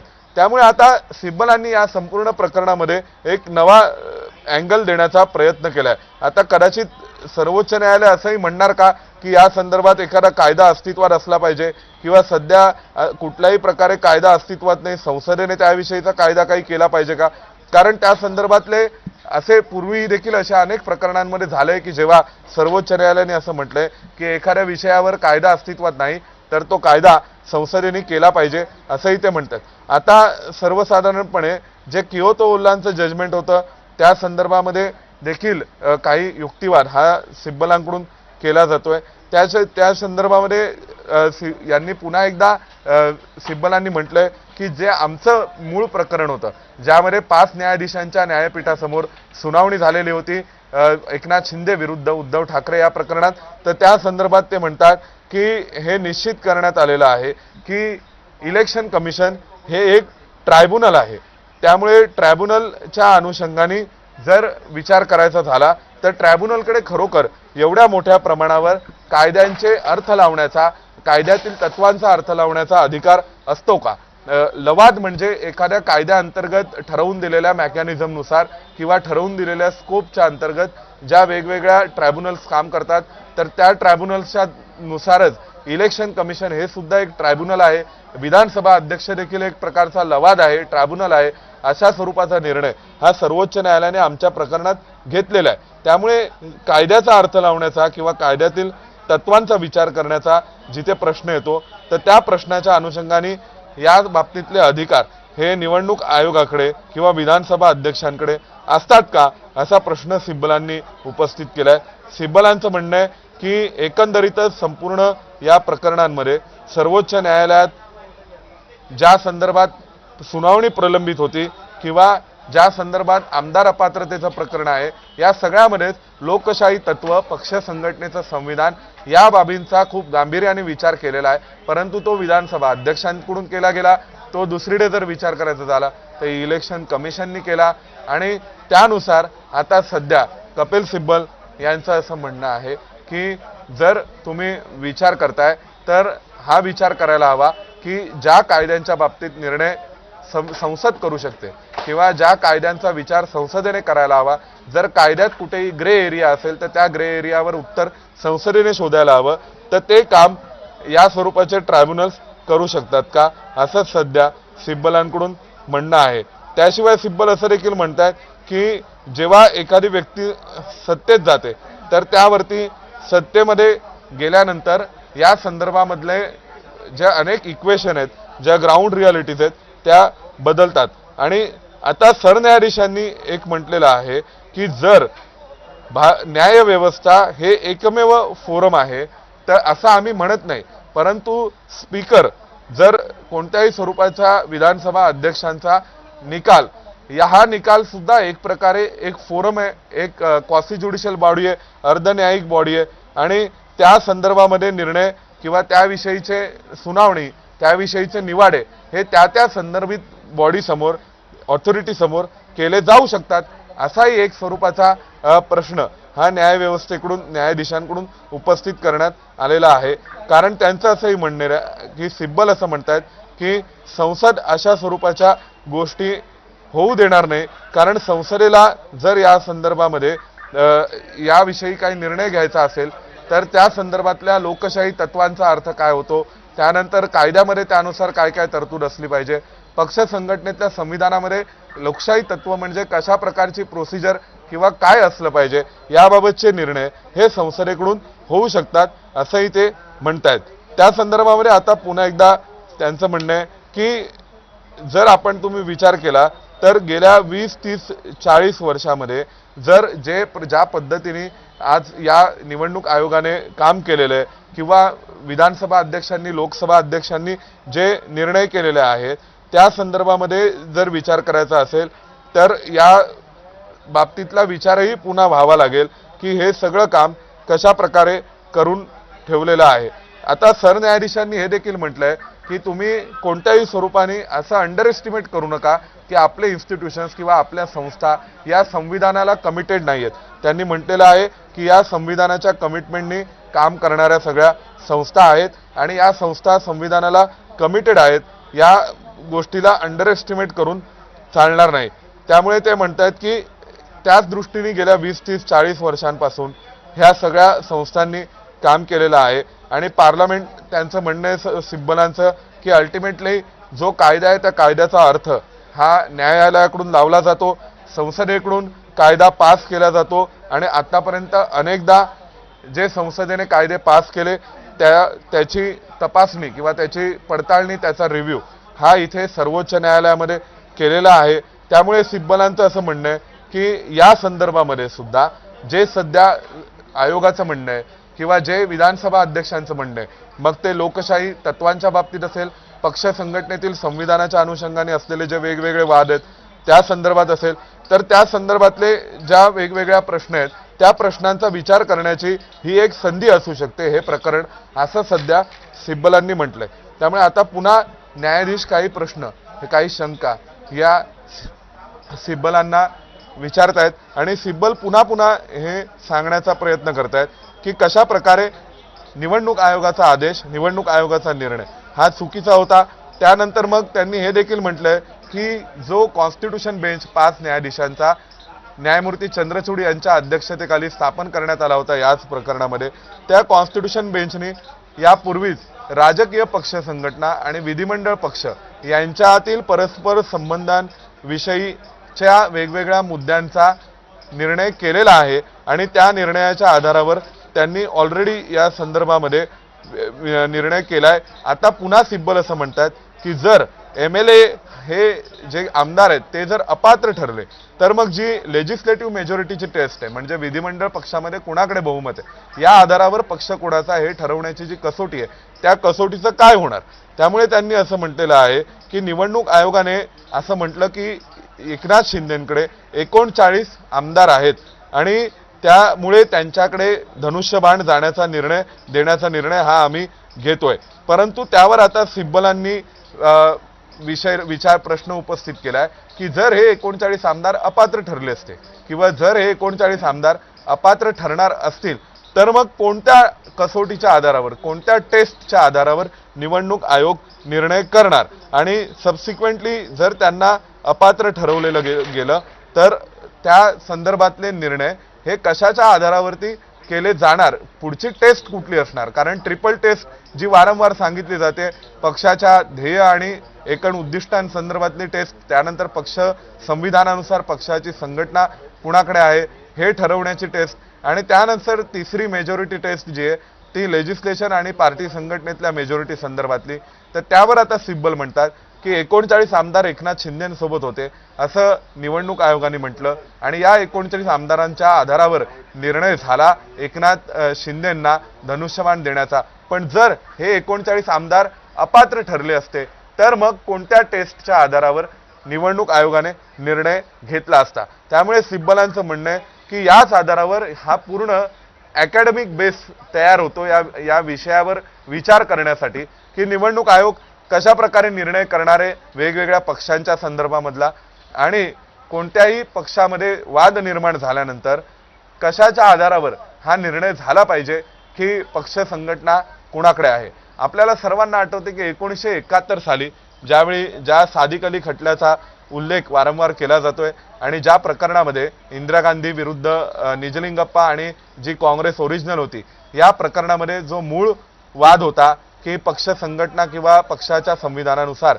पक्षावर मालकी हक्क कुणाचा असेल, तर या वादाच्या अनुषंगाने वेगवेगळी सध्या चर्चा ही सध्या सुरू आहे आणि त्या चर्चेच्या आधारावर सध्या सिब्बल हे सांगण्याचा प्रयत्न करतायत की 1971 साली त्यावेळी आमदार अपात्रते संदर्भातला कायदा अस्तित्वात नव्हता. अनुसूचित 10वी ही नंतर राजीव गांधींच्या काळात घटना दुरुस्ती करून पक्षांतर बंदी कायदा आला आणि या पक्षांतर बंदी कायद्याला भारतीय संविधानामध्ये एक 10वी अनुसूची जोडून पक्षांतर कसं झालं तर ते ग्राह्य ठरेल, कोणत्या आधारावर झालेलं पक्षांतर चुकीचं ठरेल आणि पक्षांतराच्या विरोधात किंवा पक्ष भूमिकेच्या विरोधात निर्णय घेणाऱ्या आमदार खासदारांच्या बाबतीत कशा प्रकारे कारवाई केली जाईल याविषयीची सगळी प्रक्रिया आणि याविषयीचा कायदा हाच खूप उशिरा भारत देश स्वतंत्र झाल्यानंतर अस्तित्वात आलेला आहे. तो साधारणतः 1985 ते 1989च्या दरम्यान हा अस्तित्वात आलेला आहे जेव्हा राजीव गांधी देशाचे पंतप्रधान होते. त्यामुळे या सगळ्या बाबतीत आता एक मूलभूत प्रश्न सिब्बल उपस्थित करू इच्छितात. त्यांचं म्हणणं आहे की जो अकॅडमिक बेसिस आहे या विषयावरती विचार करण्यासाठी तो यामुळेच तयार होतो की ट्रिपल टेस्ट म्हणजे या 3 कसोट्यांच्या आधारेच निर्णय व्हायचा आहे का पक्ष संघटनेच्या बाबतीतला, पक्ष संघटनेचं संविधान लोकशाही तत्वांना धरून आहे की नाही याविषयी कोणताही कायदा अस्तित्वात नाहीये किंवा कायद्यामध्ये स्पष्टता नाहीये। निवडणूक आयोगाने त्यांचं इंटरप्रिटेशन करून याविषयीच्या काही डायरेक्शन्स दिलेल्या आहेत आणि निवडणूक आयोग त्या आधारावर काही निवाडे करते ठरवते असंही त्यांनी म्हटलेलं आहे। त्यानंतर मग त्यांनी हे देखील म्हटलंय सिब्बलांनी की निवडणूक आयोग याबाबतचा विचार करू शकतं का, जर आमदारांच्या संख्येवर खासदारांच्या संख्येवर पक्ष संघटना कोणाच्या आहेत याविषयीचा निर्णय होणार असेल तर तसे जे पक्ष संघटनेतले आमदार खासदार आहेत ते जर एखाद्या केसमध्ये एखाद्या प्रकरणात उदाहरणार्थ अपात्र ठरले तर भविष्यात काय होणार असाही एक प्रश्न सिब्बलांनी इथे उपस्थित केलेला आहे। त्यामुळे सिब्बल आता पुन्हा सुभाष देसाईंनी जी मूळ याचिका दाखल केलेली होती या प्रकरणातली त्या याचिकेमध्ये जो निकाल आला होता त्या निकालाच्या वेगवेगळ्या परिच्छेदांकडे सर्वोच्च न्यायालयाचं लक्ष वेधण्याचा प्रयत्न करतायत। त्यांनी असंही म्हटलेलं आहे की जर कमिशन म्हणजेच आयोगाकडे वेगवेगळ्या स्वरूपाची माहिती अपडेट केली जाते पक्षांकडून आणि ही पक्षांकडून अपडेट केली जात असताना जे रेकॉर्ड्स आहेत किंवा जे कम्युनिकेशन्स आहेत त्या संदर्भामध्ये कोणत्याही स्वरूपाचे माहिती ही संबंधित निवडणूक आयोगाकडून जो कॉन्टॅक्ट पर्सन किंवा जो ॲड्रेस दिलेला असतो निवडणूक आयोगाकडे संबंधित पक्ष संघटनेकडून त्यांच्याशी चर्चा करून त्याविषयी निर्णय केला जाऊ शकतो। त्यामुळे त्या संदर्भामध्ये या बाबतीत कोर्टाने असं म्हटलेले जे सध्या सिब्बल म्हणतात की कमिशनने कोणत्या बाबतीत चूक केलेली आहे किंवा कमिशनला कोणत्या प्रकारची ड्युटी ही आयोगाची आहे, असं कोणतं कर्तव्य आयोगाचं आहे की जे करण्यामध्ये आयोग कमी पडलाय हे याचिकाकर्त्यांनी म्हणजेच एकनाथ शिंदेंनी सांगितलेलं नाही असं सिब्बलांचं म्हणणं आहे। त्याशिवाय ते हे देखील म्हणतात की कमिशनला म्हणजे आयोगाला कोणत्याही स्वरूपाचं कार्य अधिकार क्षेत्र या प्रकरणावर नव्हतं, हा सगळ्यात पहिला मुद्दा हा मला पुन्हा एकदा मांडायचा आहे असं सिब्बलांनी सर्वोच्च न्यायालयात सांगितलंय। म्हणजे जर आपण विचार केला तर सिब्बलांचा संपूर्ण युक्तिवाद हा या आधारावर सुरू आहे की कोणत्याही प्रकारे या संपूर्ण प्रकरणामध्ये सर्वोच्च न्यायालयाच्या समोर सिब्बल म्हणतात की निवडणूक आयोगाकडे अधिकार क्षेत्र नव्हतं आणि निवडणूक आयोगाने या संपूर्ण प्रकरणामध्ये निवाडा करण्याचं काही आवश्यकता नव्हती आणि जे निवडणूक आयोगाने आपल्या आदेशामध्ये म्हटलेले त्या बाबतीतले अनेकसे अधिकार हे निवडणूक आयोगाकडे तरी आहेत का, होते का असा प्रश्न हा सध्या सिब्बल पुन्हा सर्वोच्च न्यायालयापुढे उपस्थित करतात। त्यांनी हे देखील म्हटलेलं आहे की जर आपण विचार केला की ज्या काही वस्तुस्थिती असेल त्या वस्तुस्थितीच्या आधारे हे देखील होऊ शकतं की कोणत्याही दोन गटांपैकी एकाही कोणत्याही गटाकडे राजकीय पक्ष नाही असाही निर्णय केला जाऊ शकतो असं सिब्बलांनी म्हटलंय। म्हणजे त्यांनी म्हटलंय की ही जी शक्यता आहे ती शक्यता जनता दलाच्या केसमध्ये तपासून पाहिली गेलेली होती। आपल्याला सर्वांना माहिती आहे की सध्या अस्तित्वात असलेले जनता दल या पक्षाचे जे वेगवेगळे फॅक्शन आहेत त्यामध्ये जनता दल सेक्युलर आहे कर्नाटकामधला, जनता दल युनायटेड नितीश कुमारांचा आहे, तर हा जो मूळ जनता दल पक्ष होता त्या जनता दलाची ही शक्ल झाली आणि वेगवेगळे फॅक्शन्स झाले आणि आता सिब्बल म्हणतात की ही शक्यता त्यावेळी पडताळून घेतली गेलेली होती की असंही होऊ शकतं की पक्ष संघटनेत फूट पडल्यानंतर कोणत्या तरी एका गटाकडे पक्ष संघटना आहे असा निष्कर्ष काढला जाऊ शकत नाही असंही सिब्बल म्हणतात। त्यामुळे या शक्यतेचाही विचार करायला हवा की असाही कधीतरी सिनॅरिओ असू शकतो की एखाद्या पक्षात फूट पडली आहे परंतु दोन्ही गटांपैकी कोणाकडेच पक्ष संघटना अधिकृतपणे राहू शकत नाही आणि या शक्यतेचा विचार जनता दलाच्या केसमध्ये करण्यात आलेला होता असं सिब्बलांचं म्हणणं आहे। त्यामुळे सिब्बल आता पुन्हा सर्वोच्च न्यायालयाच्या त्या निकालपत्राचा वारंवार संदर्भ देत आहेत। त्यांनी म्हटलेलं आहे की कोणत्याही पक्षामध्ये सर्वसाधारणतः जे कलम 29A आहे ज्या अंतर्गत लोकप्रतिनिधित्वाच्या कायद्याच्या अंतर्गत जे कलम 29A अंतर्गत वेगवेगळ्या पक्षांची रजिस्ट्रेशन होते, नोंदणी होते, तर सिब्बल असं म्हणतात की जर या सिब्बलांनी हे मान्य केलंय की कोणत्याही कलम 29A च्या अंतर्गत असलेल्या ज्या तरतुदी आहेत त्या कोणताही पक्ष रजिस्टर झाल्यानंतर पक्ष नोंदणीकृत झाल्यानंतर त्याला लागू होतात असं न्यायाधीशांनी प्रश्न विचारल्यावर सिब्बल म्हणाले की हे खरं आहे की त्या संदर्भामध्ये आपण जर विचार केला तर हे खरं आहे की 29A जो लोकप्रतिनिधित्वाच्या कायद्यातील कलम आहे ते कलम हे कोणत्याही नोंदणीकृत पक्षाला लागू होतं. मग त्यानंतर ते म्हणतात की जर आपण विचार करायचा असेल की अदर पर्टिक्युलर्स म्हणजे कलम 29A मध्ये ज्या तरतुदी आहेत, आपण जर विचार केला तर कलम 29A हे लोकप्रतिनिधित्वाचा जो 1951चा कायदा आहे, ज्या कायद्याअंतर्गत आपल्या देशामध्ये वेगवेगळ्या निवडणुका होतात. निवडणुकांमध्ये उमेदवारांनी कशा प्रकारे प्रतिज्ञापत्र दाखल केलं पाहिजे, त्यात काय काय माहिती असली पाहिजे, किंवा निवडणूक लढवत असताना पात्रतेच्या निकषांमध्ये काय काय आहे, कोण निवडणूक लढवू शकतो, किती वय पूर्ण झालेली व्यक्ती निवडणूक लढवू शकतो, याविषयीचे जे वेगवेगळे निकष आहेत, जे वेगवेगळे नियम आहेत, त्या संदर्भातल्या सगळ्या तरतुदी कलम 29A मध्ये आहेत आणि लोकप्रतिनिधित्वाचा कायदा 1951 मध्ये आहेत, माफ करा. आणि त्या कायद्यामध्ये कलम 29A मध्ये राजकीय पक्षांनी आपली कोणकोणती माहिती ही निवडणूक आयोगाकडे द्यायची याविषयीच्या तरतुदी आहेत. त्यामध्ये अदर पर्टिक्युलर्स असा एक उल्लेख आहे, म्हणजे काही इतर बाबी असा उल्लेख, म्हणजे काही इतर माहिती देखील सर्वोच्च निवडणूक आयोगाकडे, भारताच्या निवडणूक आयोगाकडे राजकीय पक्षांनी दिली पाहिजे असं या कायद्यात म्हटलेलं आहे. तर आता न्यायाधीशांनी प्रश्न उपस्थित केला की या अदर पर्टिक्युलर्सच्या आधारावरती तुम्ही कोणकोणत्या गोष्टींचा विचार करू शकता. आणि त्यावेळेस आता सिब्बल म्हणतात की संसदेमध्ये जी चर्चा झाली होती, ज्यावेळी प्रत्यक्ष कलम 29A हे संसदेमध्ये सादर करण्यात आलं होतं, तर त्या संसदेतल्या चर्चेवरचा आता उल्लेख, चर्चेचा संदर्भ सिब्बल देतात.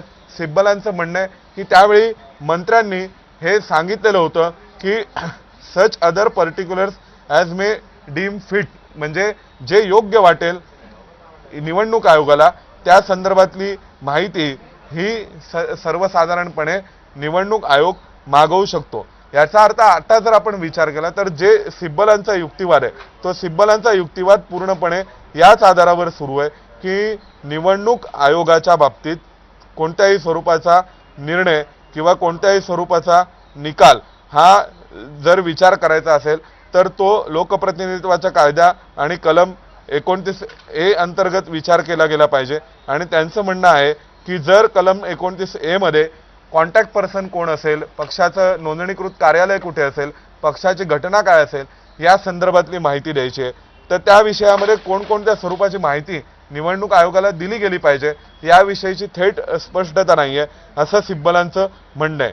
त्यामुळे या संदर्भात पुन्हा एकदा जर आपण विचार केला तर सिब्बल यांनी म्हटलंय की 2010 साली इलेक्शन कमिशनने जी मार्गदर्शक सूचना दिल्या कलम 29A अंतर्गत लोकप्रतिनिधित्वाच्या कायद्याच्या, त्या मार्गदर्शक सूचनांच्या अंतर्गत त्यांनी एक मार्गदर्शक सूचना दिली होती सर्व पक्षांना की त्यांनी आपापल्या संविधानामध्ये हा बदल करून घेतला पाहिजे की संविधानात अमेंडमेंट म्हणजे पक्षाच्या संविधानातला बदल हा जनरल बॉडीमध्ये होईल आणि जनरल बॉडी मीटिंगमध्ये करण्यात आलेला प्रत्येक बदल हा निवडणूक आयोगाला कळवला गेला पाहिजे, कॉन्स्टिट्यूशन अपडेट केलं गेलं पाहिजे. तर आता ते म्हणतायत की या संदर्भामध्ये या फक्त गाईडलाईन्स आहेत, याविषयी कोणत्याही स्वरूपाच्या वेगळ्या स्वरूपाच्या अशा काही तरतुदी या कायद्यामध्ये करण्यात आलेल्या नाहीत. इलेक्शन कमिशननी फक्त या दिलेल्या गाईडलाईन्स आहेत. त्याशिवाय ते म्हणतात की शिवसेना हा पूर्वीपासून नोंदणी झालेला पक्ष होता, हे देखील विचारात घ्यायला हवं. नव्याने नोंदणी करायला जात असलेला असा शिवसेना हा पक्ष नव्हता असं सिब्बलांचं म्हणणं आहे आणि सिब्बलांचा युक्तिवाद आहे. त्याशिवाय ते हे देखील म्हणतात की सर्वोच्च न्यायालयाने त्यांना असा प्रश्न विचारला की हे सर्व ठीक असलं तरी सुद्धा जो मूळ कायदा आहे, ज्या कायद्याअंतर्गत पक्षाची नोंदणी होते आणि ज्या कायद्याअंतर्गत विविध राजकीय पक्षांना आपली माहिती निवडणूक आयोगाकडे देणं आवश्यक असतं, त्या कायद्यासोबत तुम्ही कधीतरी कंप्लाय केलेलं होतं का? तर त्याविषयी सिब्बलांचं म्हणणं आहे की हो, आम्ही कंप्लाय केलेलं होतं आणि त्यानंतर कमिशन आम्हाला म्हणतंय की तुमचा पक्ष हा तुम्ही लोकशाही तत्वांनुसार, लोकशाही तत्वाच्या अनुसरून अशी त्या पक्षाची कार्यपद्धती राहील अशा प्रकारचा तयार करा. तर त्यावरती आम्ही काय म्हटलं पाहिजे, त्यासाठी त्यांना एक स्वतंत्र वेगळं डायरेक्शन दिलं गेलं पाहिजे. म्हणजे सिब्बल म्हणतात की त्यांनी संविधान अपडेट करण्याचे डायरेक्शन्स आम्हाला दिले, हे योग्य आहे, आम्ही त्या डायरेक्शन्सच्या नुसार संविधान अपडेट केलं. म्हणजे मुळात पहिल्यांदा सिब्बलांचं म्हणणं आहे की एकतर अशा स्वरूपाचे डायरेक्शन्स किंवा अशा स्वरूपाच्या मार्गदर्शक सूचना विविध राजकीय पक्षांना निवडणूक आयोग देऊ शकतो का? त्यानंतर सर्वोच्च न्यायालयाने म्हटलं की तुम्ही अशा कुठल्या सूचनांचं कधी पालन केलं होतं का? त्यावर सिब्बल म्हणत आहेत की होय, आम्ही आमच्या बाजूने अशा स्वरूपाच्या सूचनांचं पालन केलेलं होतं, पण जे आयोगाचं म्हणणं आहे की शिवसेनेची पद्धत, कार्यपद्धती ही लोकशाही तत्वांना धरून नाही, तर त्यासाठी निवडणूक आयोगाने आम्हाला एक स्वतंत्रपणे सूचना दिली पाहिजे की तुमचा पक्ष हा तुम्ही लोकशाही तत्वांनी आणा, bring your party on democratic lines, अशा स्वरूपाची एक स्वतंत्र सूचना ही आम्हाला दिलेली पाहिजे, असं सध्या एकंदरीत सर्वोच्च न्यायालयामध्ये कपिल सिब्बल सांगतायत. आणि सिब्बलांचं म्हणणं आहे की या अनुषंगाने आम्हाला कोणत्याही स्वरूपाची सूचना देण्यात आलेली नाही, की आयोगाने असं आम्हाला कधीही सांगितलं नाही की तुमचा पक्ष लोकशाही तत्वांनुसार चालला पाहिजे किंवा लोकशाही तत्वांनुसार तुमचा पक्ष चालवण्यासाठी तुम्हाला काहीतरी केलं पाहिजे, असं आम्हाला कधीही सांगितलेलं नाही. निश्चितपणे हे 3 ते 4 महत्त्वाचे मुद्दे आत्तापर्यंतच्या आर्ग्युमेंटमधून, युक्तिवादामधून समोर येत आहेत आणि त्यामध्ये पक्षाचं चिन्ह आणि पक्षाचं नाव या अनुषंगाने कपिल सिब्बल यांनी काही महत्त्वाचे मुद्दे मांडलेले आहेत. पुन्हा एकदा थोडक्यात त्याचा रिव्ह्यू आपण प्रेक्षकांना सांगूया. पक्षचिन्हाच्या अनुषंगाने निर्णय घ्यायचा असतो तेव्हा आमदारांची संख्या विचारात घेतली जाते असा प्रश्न न्यायमूर्तींनी विचारलेला होता आणि विधिमंडळ पक्षातला स्प्लिट कधी झाला असं गृहीत ज्यावेळी धरायची वेळ येते त्यावेळी अपात्रतेची नोटीस विधानसभा अध्यक्षांकडे येते, त्याचवेळी हा स्प्लिट झाला असं गृहीत धरलं जातं. त्यावेळी आमदार कपिल सिब्बल यांनी असं म्हटलेलं होतं की आमदार अपात्रता हा विषय तेव्हाच सुरू होतो असं नाही, तर त्याआधी देखील अशा प्रकारची नोटीस प्रत्यक्ष दाखल करण्याच्या आधी सुद्धा अशा प्रकारचा हा विषय सुरू होऊ शकतो. त्यावर न्यायमूर्तींनी एक महत्त्वाचा प्रश्न विचारलेला होता की असं पण होऊ शकतं का की अगोदर राजकीय पक्षामध्ये फूट पडली आणि नंतर विधिमंडळ पक्षामध्ये फूट पडली, असं होऊ शकतं का? त्यावेळी त्यावर सिब्बल यांनी असं म्हटलेलं आहे की जेव्हा अपात्रतेचा अर्ज दाखल होतो त्यावेळी पक्षामध्ये फूट होती का याचा विचार व्हायला हवा, मात्र असा विचार झालेला नव्हता. ज्यावेळी अपात्रतेचा अर्ज दाखल झाला त्यावेळी पक्षामध्ये फूट नव्हती असा कपिल सिब्बल यांचा दावा आहे, मात्र ही फूट होती असं गृहीत धरणं आणि 2018ची पक्षाची घटना ही लोकशाही तत्वाला धरून नव्हती असं जे निवडणूक आयोगाने म्हटलं त्यावर देखील कपिल सिब्बल यांनी आक्षेप नोंदवलेला आहे. निवडणूक आयोग हा लवाद आहे, त्यामुळे त्यांना कायद्याचा अर्थ लावण्याचा अधिकार आहे का असा मुद्दा सिब्बल यांनी उपस्थित केलेला आहे. पक्ष लोकशाही तत्वांनुसार चालावा असं देखील आयोगाने कधी सांगितलेलं नाही आणि मुळात तो लोकशाही तत्वांनुसार चालतो की नाही हे कोण ठरवणार, ते ठरवण्याचा अधिकार लवादाला आहे का, कारण निवडणूक आयोग हा एक लवाद आहे असाही मुद्दा कपिल सिब्बल यांनी उपस्थित केलेला आहे. त्यामुळे निवडणूक आयोगाच्या पार्श्वभूमीवर, निवडणूक आयोगाने घेतलेल्या निर्णयाच्या पार्श्वभूमीवर पक्ष आणि चिन्ह एकनाथ शिंदेंकडे गेलेलं आहे आणि त्यावर कपिल सिब्बल सध्या कशा प्रकारे निवडणूक आयोगाचा निर्णय हा नियमांना आणि निकषांना डावलणारा होता हे न्यायालयामध्ये पटवून देण्याचा प्रयत्न करतायत. 39 आमदार शिंदेंसोबत होते असं निवडणूक आयोगानं म्हटलंय आणि इतर संस्था संविधानाला बांधील आहेत, त्यांना कमी समजू नका असा देखील न्यायमूर्तींनी या सगळ्या युक्तिवादाच्या दरम्यान सिब्बल यांना म्हटलेलं आहे. मात्र सिब्बल अधिकार क्षेत्र नेमकं कोणाचं होतं याविषयीचं आर्ग्युमेंट करतायत. निवडणूक आयोगाचं अधिकार क्षेत्र नेमकं काय आहे, निवडणूक आयोगाला एखादी पक्षाची घटना ही लोकशाही तत्वांना धरून आहे की नाही हे ठरवण्याचा अधिकार आहे का, हा पहिला मुद्दा. आणि दुसरा मुद्दा, शिवसेना हा काही आत्ता निर्माण झालेला पक्ष नाहीये, याच्या आधीची देखील घटना जी निवडणूक आयोगाकडे पाठवण्यात आलेली होती 1999ची, त्या घटनेमध्ये केवळ बदल करण्यात आलेले होते. त्यामुळे अनेक वर्षांपासूनचा लोकशाही तत्वांना धरून चाललेला हा पक्ष 2018च्या घटनेच्या बाबतीतच नेमका हा आक्षेप का नोंदवण्यात आला, असा आक्षेप नोंदवण्याचा अधिकार निवडणूक आयोगाला आहे का, आणि लोकशाही तत्वांनी पक्ष चाललेला आहे की नाही याचा फैसला करण्याचा अधिकार निवडणूक आयोगाला आहे का, असा सवाल कपिल सिब्बल यांनी केलेला आहे.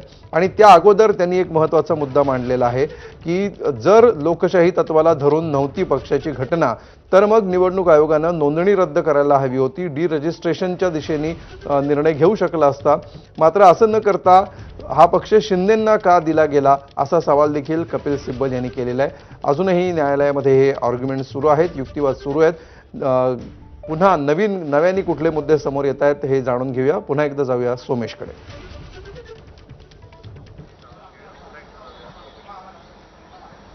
निश्चितच अमोल, अतिशय महत्वाची मागणी इथे कपिल सिब्बलांनी केलेली आहे आणि या संदर्भातला विचार हा उद्धव ठाकरेंनी यापूर्वी केला होता का असाही आता विचार करण्याची वेळ आली आहे. त्याचं कारण असे की आता कपिल सिब्बलांनी असं म्हटलंय की जे 5 न्यायमूर्तींचं जजमेंट असं म्हणतं, जेव्हा कोर्टाने त्यांना विचारलं की असं 5 न्यायमूर्तींच्या जजमेंटमध्ये आहे कॉन्स्टिट्यूशनल बेंचच्या, ज्या बेंच समोर एकनाथ शिंदे विरुद्ध उद्धव ठाकरे या प्रकरणाची सगळ्यात पहिल्यांदा सुनावणी चालली होती, त्या 5 न्यायाधीशांच्या बेंचनी जे जजमेंट दिले, न्यायमूर्ती धनंजय चंद्रचूड यांनी लिहिलेलं जजमेंट, त्या जजमेंटमध्ये हे म्हटलेलं आहे की जर तुम्ही इलेक्शन कमिशनकडे असा कोणत्याही स्वरूपाचा वाद प्रलंबित असेल तर त्या वादावर निवडणूक आयोग स्वतंत्रपणे निर्णय करू शकतं.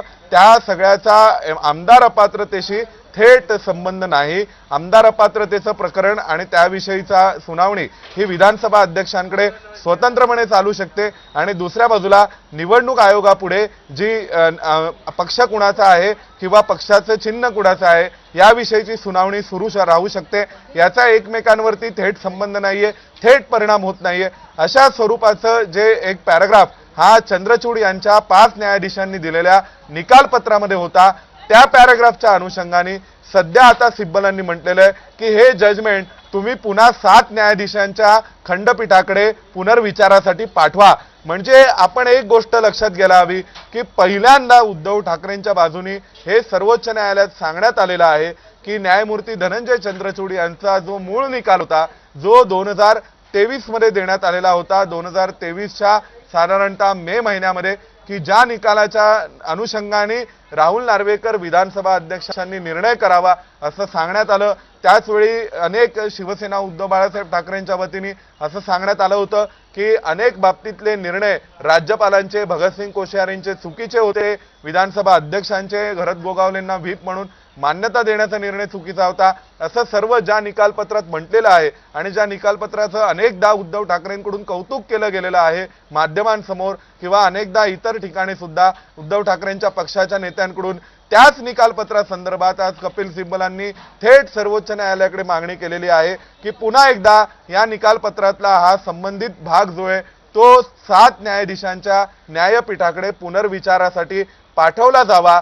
कारण आमदार पात्रता प्रलंबित असताना निवडणूक आयोग त्यांच्या पद्धतीने सिंबल म्हणजे चिन्ह आणि पक्षाच्या नावासंदर्भात निर्णय करू शकतो. अशा स्वरूपाचा निवाडा हा यापूर्वीच्या निकालपत्रात, जे शिवसेनेच्याच प्रकरणात सर्वोच्च न्यायालयाच्या घटनापीठाने दिलेलं निकालपत्र आहे त्या संदर्भात करण्यात आलेला होता. त्या बाबतीत आता सिब्बलांनी म्हटलेलं आहे की पुन्हा एकदा हे निकालपत्र पुनर्विचारासाठी 7 न्यायाधीशांच्या न्यायपीठापुढे पाठवा. म्हणजे आपल्याला सर्वांना माहिती आहे की जी सर्वसाधारणपणे सर्वोच्च न्यायालयाची पद्धत आहे त्यानुसार जेव्हा 2 न्यायाधीशांचं निकालपत्र असेल तर त्या 2 न्यायाधीशांच्या निकालपत्राला एक न्यायाधीश चुकीचं ठरवू शकत नाही. जर त्यावर पुनर्विचार करायचा असेल तर ते 3 न्यायाधीशांकडे पाठवावं लागतं. 3 न्यायाधीशांचं निकालपत्र हे 5 न्यायाधीशांकडे पाठवावं लागतं. 5 न्यायाधीशांच्या निकालपत्रावर पुनर्विचार करायचा असेल तर ते 7 किंवा 9 न्यायाधीशांच्या खंडपीठाला त्याविषयीचे अधिकार असतात आणि 9 न्यायाधीशांच्या खंडपीठाच्या निकालपत्रावर पुनर्विचार करायचा असेल तर त्याविषयीचे अधिकार हे 13 न्यायाधीशांच्या खंडपीठाला असतात.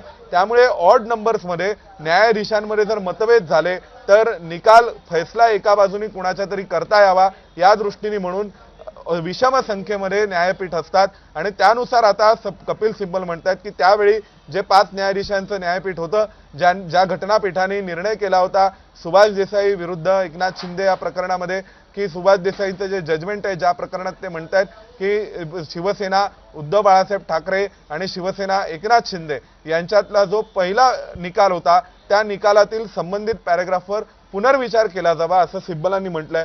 पहिल्यांदाच जवळपास अशा स्वरूपाची मागणी ही सिब्बलांच्या वतीने आपला युक्तिवाद करत असताना, आपली बाजू मांडत असताना सर्वोच्च न्यायालयापुढे करण्यात आलेली आहे। आणि सर्वोच्च न्यायालयापुढे त्यांनी हे देखील म्हटलेले आहे की जे निवडणूक आयोगाकडचे अधिकार आहेत ते निवडणूक आयोगाकडचे अधिकार कायद्याने त्यांना मिळालेले अधिकार आहेत। जर कायद्याने मिळालेले अधिकार आहेत तर तसे कायदे करत असताना संसदेने काय म्हटलं होतं, संसदेने कोणत्या उद्देशाने या सगळ्याबाबतचे अधिकार निवडणूक आयोगाला दिलेले होते याचाही विचार आपल्याला करावा लागेल असं सध्या कपिल सिब्बल हे सांगतायत।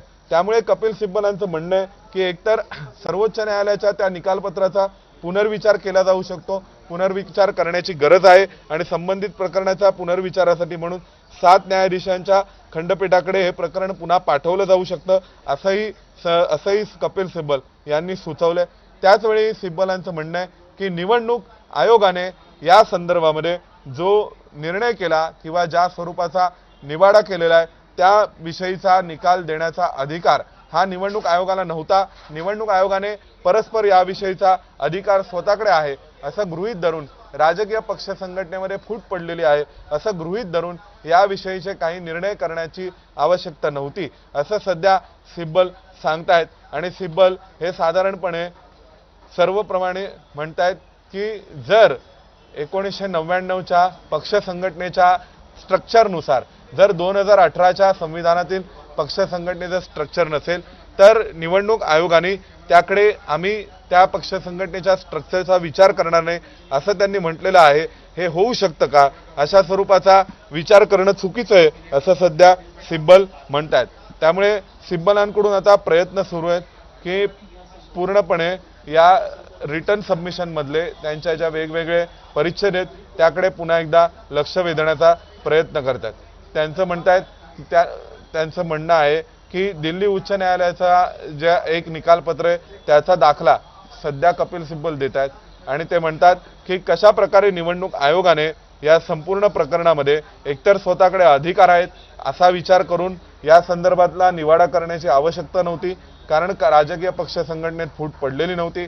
त्याशिवाय सिब्बलांचं म्हणणं आहे की हो हे खरं आहे की मूळ निकालपत्रात म्हणजे जे प्रकरण यापूर्वी शिवसेनेसंदर्भातलं घटनापीठासमोर 5 न्यायाधीशांच्या घटनापीठासमोर चाललेलं आहे त्या निकालपत्रामध्ये जे म्हटलं होतं की खरोखर शिवसेना कुणाची याविषयीचा जो निकाल किंवा निर्णय निवडणूक आयोगाकडे प्रलंबित आहे तर त्यावर निवडणूक आयोग त्यांच्या पद्धतीने निर्णय करू शकतं, निकाल करू शकतं। आमदार अपात्रते संदर्भात आयोगाने थांबण्याची आवश्यकता नाहीये। आणि आपण हा देखील विचार करायला हवा की सर्वोच्च न्यायालयाचं ते निकालपत्र हे निवडणूक आयोगाने निर्णय केल्यानंतर आलेलं निकालपत्र होतं। त्यामुळे जे धनंजय चंद्रचूड यांच्या काळात देण्यात आलेलं निकालपत्र आहे सरन्यायाधीश असताना त्यांनी ज्या घटनापीठाचं निकालपत्र लिहिलं त्या निकालपत्रामध्ये जर आपण विचार केला तर मे 2023 मध्ये हा निकाल आला आणि सर्वोच्च न्यायालयाने त्यावेळी असं म्हटलं की निवडणूक आयोग अशा प्रकरणांमध्ये आमदार अपात्रता प्रकरण प्रलंबित असताना सुद्धा पक्षचिन्ह कुणाचं आहे याविषयी स्वतंत्रपणे विचार करू शकतो। आणि त्या निकालपत्रामध्ये हे म्हणण्यापूर्वी निवडणूक आयोगाकडून निर्णय झालेला होता धनुष्यबाण एकनाथ शिंदेंना देण्याचा। तो निर्णय फेब्रुवारी 2023 मध्ये झालेला होता। त्यामुळे तेव्हा सर्वोच्च न्यायालयाने निवडणूक आयोगाचा निर्णय चुकीचा ठरवला नाही, फक्त इतकंच म्हटलं की निवडणूक आयोगाचा निर्णय योग्य आहे की अयोग्य आहे हे सर्वसाधारणपणे नॉर्मल कोर्स ऑफ ऍक्शन मध्ये सर्वसाधारणपणे जसं इतर प्रकरणांच्या बाबतीत न्यायालयात अपील करून ठरवलं जातं त्याच प्रकारे या बाबतीतही अपील करून ठरवलं जाऊ शकतं। त्यामुळे आता सिब्बलांनी पहिल्यांदा एक प्रकारे त्या निकालपत्रावर आक्षेप घेतलेला आहे आणि ज्या निकालपत्राचं कौतुक त्यावेळी अनेकांनी केलेलं होतं त्या निकालपत्रावर सध्या उद्धव बाळासाहेब ठाकरेंच्या बाजूने अनेकांनी त्या निकालपत्राचं कौतुक केलेलं होतं त्या निकालपत्रावर सध्या त्यांनी आक्षेप घेतलेला आहे आणि त्या निकालपत्राचा पुनर्विचार केला जाऊ शकतो। 7 न्यायाधीशांच्या खंडपीठाकडे पाठवून पुनर्विचार करण्याबाबतचा विचार होऊ शकतो असं सध्या सिब्बलांनी सांगितलंय। जवळपास गेले साधारणतः तासाभरापासून सिब्बल हे आता वेगवेगळ्या प्रकारे युक्तिवाद करून निवडणूक आयोगाचा निर्णय कशा प्रकारे चुकीचा होता हे सर्वोच्च न्यायालयात सांगण्याचा प्रयत्न करतात। पूर्वी त्यांनी दिल्ली उच्च न्यायालयाच्या एका निकालाचा संदर्भ दिला, त्यानंतर आता ते मध्य प्रदेशच्या उच्च न्यायालयाच्या एका निकालाचा संदर्भ देत आहेत। त्यात सिब्बलांचं असं म्हणणं आहे की कोणत्याही प्रकारच्या मार्गदर्शक सूचनांचा उपयोग हा कशा प्रकारे केला गेला पाहिजे निवडणूक आयोगाकडून। निवडणूक आयोगाला ज्या विविध राजकीय पक्षांना मार्गदर्शक सूचना देण्याचे अधिकार आहेत त्या मार्गदर्शक सूचना देण्याचा निर्णय किंवा त्या सूचना देण्याचा अधिकार कशा प्रकारे वापरला गेला पाहिजे हे सध्या सिब्बल सांगण्याचा प्रयत्न करतायत आणि सिब्बलांकडून जे लेखी युक्तिवाद त्यांचा सर्वोच्च न्यायालयाकडे सादर करण्यात आलेला आहे त्यातील विविध परिच्छेदांचा दाखला देखील आता कपिल सिब्बल देत आहेत।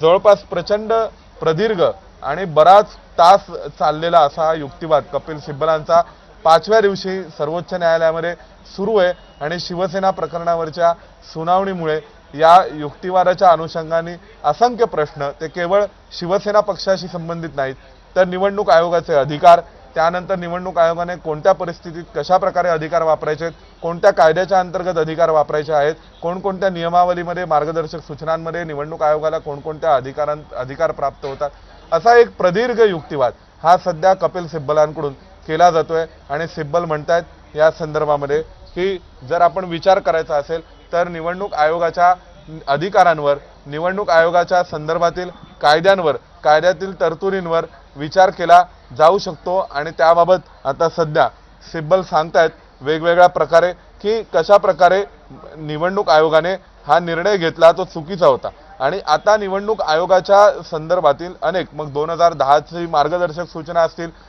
त्यानंतर निवडणूक आयोगाने विविध राजकीय पक्षांना त्यांच्या पक्षाचं संविधान आवश्यकतेनुसार जे बदल करायला सांगितले होते ते बदल करून पुन्हा दाखल करून देण्यात यावं अशा स्वरूपाचा जो निर्देश दिले होते त्या निर्देशांच्या बाबतीत असेल, त्यानंतर पुन्हा एकदा निवडणूक आयोगाने 2018 साली जे निर्देश सर्वोच्च शिवसेनेला दिले होते त्या अनुषंगाने असेल, अशा असंख्य प्रश्नांच्या दृष्टीने सध्या सिब्बल आव्हान देत आहेत या सगळ्याच निवडणूक आयोगाच्या ऑथॉरिटीला, त्यानंतर मग विधानसभा अध्यक्षांकडे प्रलंबित असलेल्या प्रकरणाला आणि त्याशिवाय दिवसभरामध्ये ज्या प्रकारची ही सगळी सुनावणी सुरू आहे त्यातला जो ताजा मुद्दा समोर येतो आहे तो पुन्हा एकदा आपण प्रेक्षकांना सांगूया। कपिल सिब्बल यांनी 7 न्यायाधीशांच्या घटनापीठाची मागणी केलेली आहे। ही मागणी नेमकी त्यांनी का केलेली आहे हे पुन्हा एकदा आपण सांगूया।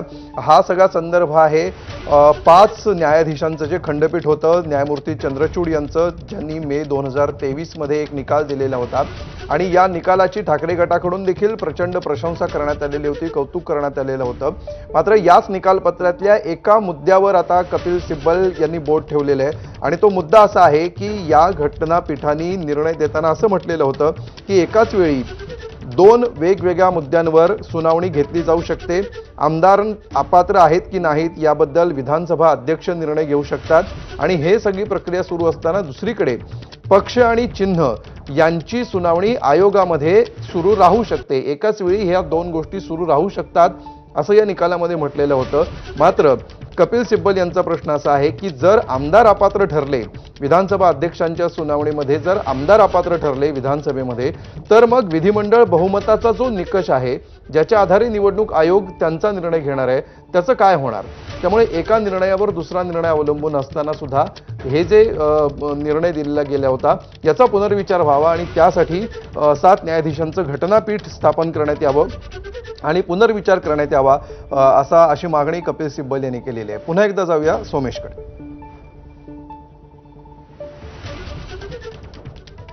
निश्चितच अमोल, पहिल्यांदा मला असं वाटतंय की कपिल सिब्बलांचा जो युक्तिवाद आहे तो एका प्रॅक्टिकल सोल्युशनच्या दिशेने आता या संपूर्ण प्रकरणात जाताना दिसतोय। कारण जर आपण विचार केला तर यापूर्वीचं 5 न्यायाधीशांचं निकालपत्र आहे, त्या निकालपत्राला उलटवण्याचा किंवा ते निकालपत्र चुकीचं आहे असं म्हणण्याचा अधिकार आता ज्या बेंच समोर सुनावणी सुरू आहे त्यांना नाही, कारण हे 3 न्यायाधीशांचं खंडपीठ आहे। फक्त हे फार तर एकच गोष्ट चेक करू शकतं, जे सर्वोच्च न्यायालयाने आपल्या निकालपत्रात म्हटलं त्यानुसारच निर्णय झाला होता का, विधानसभा अध्यक्षांनी घेतला होता का। आता विशेष म्हणजे त्यावेळी सर्वोच्च न्यायालयाने निवडणूक आयोगाला कोणत्याही प्रकारच्या वेगळ्या सूचना दिल्या नाहीत। त्यांनी म्हटलं निवडणूक आयोगाकडे जो उपलब्ध मार्ग आहे अशा स्वरूपाच्या पक्षाच्या वादांसंदर्भात निर्णय करण्याचा, त्या मार्गाने त्यांनी निर्णय करावा आणि तो उपलब्ध मार्ग म्हणजे सर्वोच्च न्यायालयाचं जे सादिक अली प्रकरणातलं 1971चं निकालपत्र आहे तोच उपलब्ध मार्ग होता आणि त्यानुसार त्यांनी निर्णय घेतला। आता तो मार्ग चुकीचा आहे की नाही की बरोबर आहे याविषयीचा निर्णय आत्ताच सर्वोच्च न्यायालयाचं न्यायपीठ घेऊ शकत नाही, कारण हे 3 जजेसचं बेंच आहे आणि यावेळेस यापूर्वीचं जे 5 न्यायाधीशांचं खंडपीठ होतं त्यांनी जे म्हटलं होतं ते चुकीचं आहे की बरोबर आहे याविषयीचा निर्णय देखील सध्या या संपूर्ण प्रकरणामध्ये या सगळ्या बाबतीतला जो सध्या बेंच आहे सरन्यायाधीश आणि त्यांच्यासोबत न्यायमूर्ती बॉक्ची आणि न्यायमूर्ती व्ही मोहना यांचा, हे 3 जजेसचं बेंच याबाबतचा निर्णय घेऊ शकत नाही. आणि म्हणून पहिल्यांदा सिब्बल असं म्हणतायत की जर आपल्याला 2 बाबतीमध्ये पुनर्विचार करावा लागेल. एकतर पहिला पुनर्विचार हा आहे की 5 जजेसचं बेंच जे म्हणतं की निवडणूक आयोग हा सर्वसाधारणपणे विचार करू शकतो त्यांच्याकडे प्रलंबित असलेल्या प्रकरणाचा, त्यावर आमदार अपात्रतेचा काही परिणाम होऊ शकत नाही. आणि त्यानंतर मग दुसऱ्या बाजूला असं ते म्हणतायत की जर दुसऱ्या बाजूला आपण विचार करायचा असेल तर तो म्हणजे जो दुसरा भाग आहे तो म्हणजे असा आहे की डिस्क्वालिफिकेशनच्या संदर्भामधला निर्णय प्रलंबित असूनही निवडणूक आयोगाने केलेला निर्णय योग्य असू शकतो का. आता या संदर्भामध्ये पुनर्विचार केला गेला पाहिजे असं पहिल्यांदा सिब्बल म्हणतात. आता याचे जे आपण जर व्यावहारिक पडसाद आहेत ते काय होऊ म्हणतील याचा विचार करायचा झाला तर एक गोष्ट आपल्याला लक्षात घ्यावी लागते, ती म्हणजे आता ज्या न्यायपीठापुढे सुनावणी सुरू आहे ते फार फार तर म्हणेल की पुन्हा एकदा या प्रकरणावर म्हणजे निवडणूक आयोग, आमदार अपात्रता या दोन्ही बाबतीत ज्यावेळी जर प्रकरण प्रलंबित असेल, निवडणूक आयोगाकडे पक्ष कोणाचा, चिन्ह कोणाचं याविषयीचा वाद प्रलंबित आहे आणि विधानसभा अध्यक्षांकडे आणि लोकसभा अध्यक्षांकडे आमदार खासदार पात्र कोण अपात्र कोण याविषयीचा वाद प्रलंबित आहे. तर अशा केसमध्ये निवडणूक आयोग निर्णय करू शकतं असं यापूर्वीच्या निकालपत्रात म्हटलेलं आहे. सर्वोच्च न्यायालयाचं निकालपत्र आहे आणि 2023 मध्येच हे आलेलं आहे. तर या संदर्भामध्ये पुनर्विचार केला गेला पाहिजे असं पहिल्यांदा सिब्बल म्हणतात, जे की एक कदाचित या दृष्टीने जर सिब्बलांना दिलासा मिळवायचा असेल उद्धव ठाकरेंना तर तोच एकमेव मार्ग असू शकतो की 5 न्यायाधीशांच्या त्या निकालपत्राचा पुनर्विचार करायचा का. कारण दुसऱ्या बाजूनी जर आपण विचार करायचा झाला तर सिब्बल वेगवेगळ्या तर्काच्या आधारे सांगण्याचा प्रयत्न करतायत की कशा प्रकारे निवडणूक आयोगाचा निर्णय चुकीचा होता. निवडणूक आयोगाने जे निकालपत्र सर्वोच्च न्यायालयाचं आहे ज्यामध्ये निवडणूक आयोगाला मार्गदर्शक सूचना आहेत की पक्षासंदर्भातले, पक्षचिन्हासंदर्भातले वाद कशा प्रकारे निकाली काढायचे, तर त्या निकालपत्राचं पालन योग्य रीतीने निवडणूक आयोगाने केलं नाही हे सांगण्याचा प्रयत्न सिब्बल करतच आहेत. आणि हा एक प्रकारे फॅक्टचा मुद्दा आहे की लॉजिक उपलब्ध आहे पण ते लॉजिक योग्य रीतीने वापरलं गेलं की नाही. म्हणजे मार्गदर्शक सूचना किंवा रस्ता सर्वोच्च न्यायालयाने दाखवलेला आहे पण त्या रस्त्यावरूनच निवडणूक आयोग गेलं की नाही शिवसेनेचा निर्णय करत असताना. या संदर्भात आता सिब्बल सांगण्याचा प्रयत्न करतायत की सर्वोच्च न्यायालयाने जो रस्ता दाखवला त्या रस्त्याने निवडणूक आयोग गेला नाही आणि त्यांनी या संदर्भात अनेक गोष्टींकडे दुर्लक्ष केले आणि त्यामुळे निवडणूक आयोगाचा निर्णय चुकीचा आहे. हा एक भाग झाला. दुसऱ्या बाजूला सिब्बल असं म्हणतायत की जे 5 न्यायाधीशांच्या निकालपत्रात म्हटलं गेलेलं होतं की आमदार अपात्रते संदर्भातलं प्रकरण प्रलंबित असताना सुद्धा निवडणूक आयोग जो रस्ता त्यांना यापूर्वी सर्वोच्च न्यायालयाने दाखवलेला आहे त्या रस्त्याने मार्गक्रमण करत त्या घटनात्मक मार्गाने जाऊन एखाद्या पक्षाचं चिन्ह किंवा पक्ष कोणाचा आहे याविषयीचा निर्णय करू शकतं असं जे 5 न्यायाधीशांच्या निकालपत्राने म्हटलं तर ते चुकीचं आहे का, त्यावर रिव्हिजन करण्याची गरज आहे का, त्यावर पुनर्विचार करण्याची गरज आहे का सर्वोच्च न्यायालयाला. तर असंच सिब्बलांनी म्हटलंय की होय यावर पुनर्विचार करण्याची गरज आहे आणि ते 5 न्यायाधीशांचं निकालपत्र हे 7 न्यायाधीशांकडे पाठवण्याचा विचार हा कदाचित तुमचं न्यायपीठ म्हणजे आता सरन्यायाधीशांपुढे ती सुनावणी सुरू आहे त्यामुळे यांच्या न्यायपीठाकडून यांच्या कोर्टाकडून हा विचार केला जाऊ शकतो असंही सध्या सिब्बलांकडून सांगितलं गेलेलं आहे. म्हणजे पहिल्यांदाच आपण लक्षात घ्यायला हवं की जे 5 न्यायाधीशांचं निकालपत्र होतं यापूर्वी आलेलं 2023 मध्ये शिवसेनेच्याच प्रकरणात ते चुकीचं होतं असं पहिल्यांदा अधिकृतपणे आज सुप्रीम कोर्टामध्ये सांगितलं आहे उद्धव ठाकरेंनी आणि उद्धव ठाकरेंच्या वतीने कपिल सिब्बल यांनी. कारण आपल्याला आठवतंय की जेव्हा पहिल्यांदा जर आपण मूळ घटनाक्रम पाहिला तर ज्या जून 2022 मध्ये एकनाथ शिंदेंनी शिवसेना त्यांची आहे असं म्हटलं आणि उद्धव ठाकरेंनी त्यावर आक्षेप घेतला. मग तो वाद सुरू झाला. तो वाद आमदार अपात्रते संदर्भात दोघांनी एकमेकांवर याचिका दाखल केल्या आमदार अपात्र करण्यासाठी एकमेकांचे. त्यानंतर मग त्यांनी पुढे जाऊन निवडणूक आयोगाकडे दोघांनी दावे केले की शिवसेना आमचीच आहे, धनुष्यबाण आमचाच आहे. दरम्यानच्या काळात निवडणूक आयोगाच्या कार्यवाहीवर स्थगिती घेण्याचा प्रयत्न उच्च न्यायालयाकडून सर्वोच्च न्यायालयाकडून 2 वेळा करण्यात आला परंतु स्थगिती सर्वोच्च न्यायालयाने दिली नाही. दिल्ली उच्च न्यायालयाने 2 वेळा स्थगिती देणं नाकारलं. सर्वोच्च न्यायालयाने मग शेवटी घटनापीठ स्थापन करण्याचा निर्णय घेतला आणि 5 न्यायाधीशांच्या घटनापीठाने या संदर्भामध्ये सुनावणी घ्यायची असं ठरवलं. त्यानुसार ही सुनावणी सुरू झाली 5 न्यायाधीशांच्या घटनापीठासमोर। त्या सुनावणीच्या दरम्यान जो युक्तिवाद झाला होता तो प्रामुख्याने आमदार अपात्रतेसंदर्भातला निर्णय कसा झाला पाहिजे या दृष्टीने युक्तिवाद झाला होता। तोपर्यंत विधानसभा अध्यक्षांनी कोणताही निर्णय घेतला नव्हता। मग 5 न्यायाधीशांच्या निकालपत्राने एक मार्ग आणि एक स्कीम तयार केली की कशा प्रकारे आमदार अपात्रतेचा निर्णय घेतला गेला पाहिजे। त्यामध्ये स्वतः सर्वोच्च न्यायालयाने म्हटलं की विधानसभा अध्यक्षांनी पहिल्यांदा एक इंडिपेंडंट इन्क्वायरी करायची आहे की राजकीय पक्ष कुणाकडे आहे याविषयीची इन्क्वायरी झाल्यानंतर त्यांनी नेमलेल्या व्हीपला मान्यता द्यायची आहे आणि त्या व्हीपच्या आधारावर मग पुढे निर्णय करायचा आहे की शिवसेना किंवा कुठलाही पक्ष कुणाचा आहे आणि कोणते आमदार पात्र ठरतात, कोणते आमदार अपात्र ठरतात। मग हे जे निकालपत्र दिलं होतं साधारणतः एप्रिल-मे 2023च्या दरम्यान, त्या निकालपत्रावर विधानसभा अध्यक्षांनी कार्यवाही करावी आणि आमदार अपात्र ठरवावेत किंवा त्याबाबतचे जे याचिका अर्ज दाखल करण्यात आले त्या अर्जांवरती निर्णय करावा। यासाठी पुन्हा उद्धव ठाकरेंच्या वतीने सर्वोच्च न्यायालयात धाव घेण्यात आली। सर्वोच्च न्यायालयाने एक टाइम टेबल आखून दिलं। त्यावेळी राहुल नार्वेकरच विधानसभा अध्यक्ष होते, आपल्याला आठवत असेल। आणि मग त्या टाइम टेबल अंतर्गत विधानसभा अध्यक्ष म्हणून राहुल नार्वेकरांनी निर्णय केला आणि त्यांनी कोणत्याही आमदारांना अपात्र ठरवलं नाही। त्यानंतर पुन्हा उद्धव ठाकरेंच्या वतीने त्या संबंधित राहुल नार्वेकरांच्या निर्णयाला सर्वोच्च न्यायालयात आव्हान देण्यात आलं। त्याचवेळी निवडणूक आयोगाने जो निर्णय दिलेला होता की धनुष्यबाण एकनाथ शिंदेंकडे जाईल, त्यालाही सर्वोच्च न्यायालयात आव्हान देण्यात आलं आणि या दोन्ही प्रकरणं प्रलंबित होती। त्यावर सध्या ही सुनावणी सुरू आहे आणि या सुनावणी दरम्यान आता सिब्बल म्हणतायत की जर एकनाथ शिंदे यांची नियुक्ती जर राज्यघटनेनुसारच करण्यात आलेली होती तर पहिल्यांदा ज्या आधारे निवडणूक आयोगाने निर्णय केलेला आहे धनुष्यबाण त्यांना देण्याचा, तो निर्णय चुकीचा आहे। त्यानंतर ते म्हणतायत की ज्या आधारावरती निवडणूक आयोगाने निर्णय केला तो आधार चुकीचा आहे, निवडणूक आयोगाचा निर्णय चुकीचा आहे। निवडणूक आयोगाला या संदर्भात या प्रकरणात पडण्याची काही आवश्यकताच नव्हती, कारण पक्ष आमचा एकत्र होता, विधिमंडळ पक्ष राजकीय पक्ष वेगळा होता।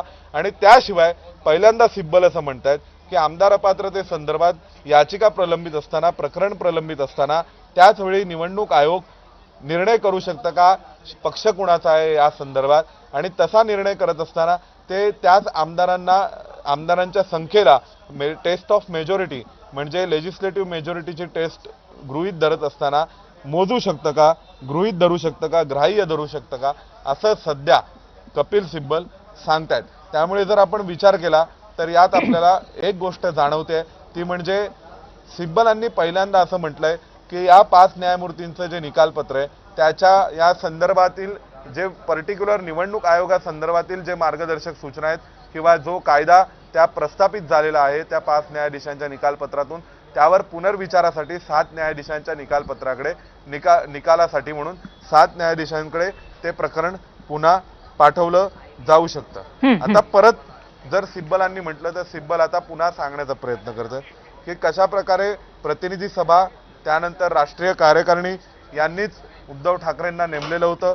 पक्षाची राष्ट्रीय कार्यकारिणी, पक्षाची प्रतिनिधी सभा याबाबतचे तरतुदी पक्षाच्या घटनेमध्ये कोणकोणत्या आहेत, पक्षाचे समन्वयक काय, सेक्रेटरी म्हणजे काय, पक्षाचे संघटक कोण आहेत, राज्य प्रमुख कोण, राज्य समन्वयक कोण आणि जिल्हा प्रमुख जे अपॉइंट केले गेलेले या संदर्भातल्या राष्ट्रीय प्रतिनिधी किंवा राष्ट्रीय प्रतिनिधी म्हणजे काय या संदर्भातली सगळी माहिती ही सध्या कपिल सिब्बल शिवसेनेच्या पक्ष संघटनेच्या बाबतीत सुप्रीम कोर्टामध्ये देत आहेत। त्यामुळे आता कपिल सिब्बलांकडून परत एकदा जो मूळ प्रश्न आहे की शिवसेना पक्ष संघटना खरोखर एकनाथ शिंदेंकडे गेलेली होती का, शिवसेना पक्ष संघटना नेमकी कुणाकडे आहे याविषयीचा निर्णय हा करता येणं तेव्हा निवडणूक आयोगाला शक्य नव्हतं आणि निवडणूक आयोगाने जो केलेला निर्णय तो योग्य आहे का, बरोबर आहे का, तर या मुद्द्यावर परत एकदा आता नक्कीच सोमेश आपण पुन्हा एकदा प्रेक्षकांना सांगूया की शिवसेना पक्ष आणि चिन्ह सुनावणी सध्या सर्वोच्च न्यायालयामध्ये पार पडतेय। सरन्यायाधीश सूर्यकांत, न्यायमूर्ती जॉय माल्या बागची आणि न्यायमूर्ती व्ही मोहना यांच्या 3 जणांच्या खंडपीठासमोर ही सुनावणी होतीये। 5 दिवस ही सुनावणी सुरू आहे आणि त्याच्यामध्ये 5ही दिवस कपिल सिब्बल हे ठाकरेंची बाजू मांडणारा युक्तिवाद करतायत। त्यांनी सुरुवातीला गेल्या आठवड्यामध्ये असा युक्तिवाद केलेला होता की मूळ राजकीय पक्ष आणि विधिमंडळ पक्ष या अनुषंगाने त्यांनी काही मुद्दे मांडलेले होते आणि त्यानंतर 2018 साली पक्ष संघटनेमध्ये जे बदल झाले ते आयोगाला कळवले होते. आमदार खासदार मोजणी करण्याची टेस्ट जी होती चुकीची होती अशा पद्धतीचा युक्तिवाद आज त्यांनी केलेला आहे. सेनेच्या राष्ट्रीय कार्यकारिणीवरती कुणीही आक्षेप घेतलेला नाही. फूट पडल्यानंतरच्या घडामोडी विचारात घेतल्या गेल्या नाहीत असं सर्वोच्च न्यायालयाने म्हटलं होतं. याबद्दलही सिब्बल यांनी दाखला दिलेला आहे. पण त्याचबरोबर महत्वाची गोष्ट जी त्यांनी आज मांडलेली आहे त्यामध्ये मे 2023ला चंद्रचूड यांचं 5 न्यायाधीशांचं खंडपीठ होतं. त्यांनी ज्या डिरेक्टिव्ह दिल्या होत्या, ज्या सूचना दिलेल्या होत्या त्या पुन्हा एकदा पुनर्विचारासाठी जाव्यात आणि त्यासाठी 7 न्यायाधीशांच्या घटनापीठाकडे किंवा खंडपीठाकडे त्यांचा पुनर्विचार व्हावा ही एक अत्यंत महत्वाची सूचना किंवा मागणी आज कपिल सिब्बल यांनी युक्तिवाद करताना दिलेली आहे. त्यामुळे पुन्हा एकदा निवडणूक आयोग, आमदार अपात्रता हे जे महत्वाचे मुद्दे आहेत ज्याच्यावरती सातत्याने कपिल सिब्बल यांच्या माध्यमातून बोट ठेवलं जातंय, या सगळ्या बाबतीमध्ये 5 न्यायाधीशांच्या खंडपीठाचा जो निर्णय होता त्या निर्णयाचा पुनर्विचार करावा अशी एक मोठी आज मागणी कपिल सिब्बल यांनी केलेली आहे. पुन्हा एकदा जाऊयात सोमेश कोल्हे यांच्याकडे. सोमेश, एकंदरीत ही आज कपिल सिब्बल यांनी केलेली मागणी म्हणा किंवा हा जो युक्तिवाद आहे की 7 न्यायाधीशांच्या खंडपीठाकडे या सगळ्या बाबतीतला पुनर्विचार व्हावा, ते जर मान्य केलं कोर्टाने तर पुन्हा एकदा हा सगळा विषय सुरुवातीपासून उकलला जाऊ शकतो का? या व्यतिरिक्त आणखीन कोणते मुद्दे या क्षणी कपिल सिब्बल या सगळ्याला दुजोरा देण्यासाठी मांडण्याची शक्यता आहेत किंवा मांडतायत?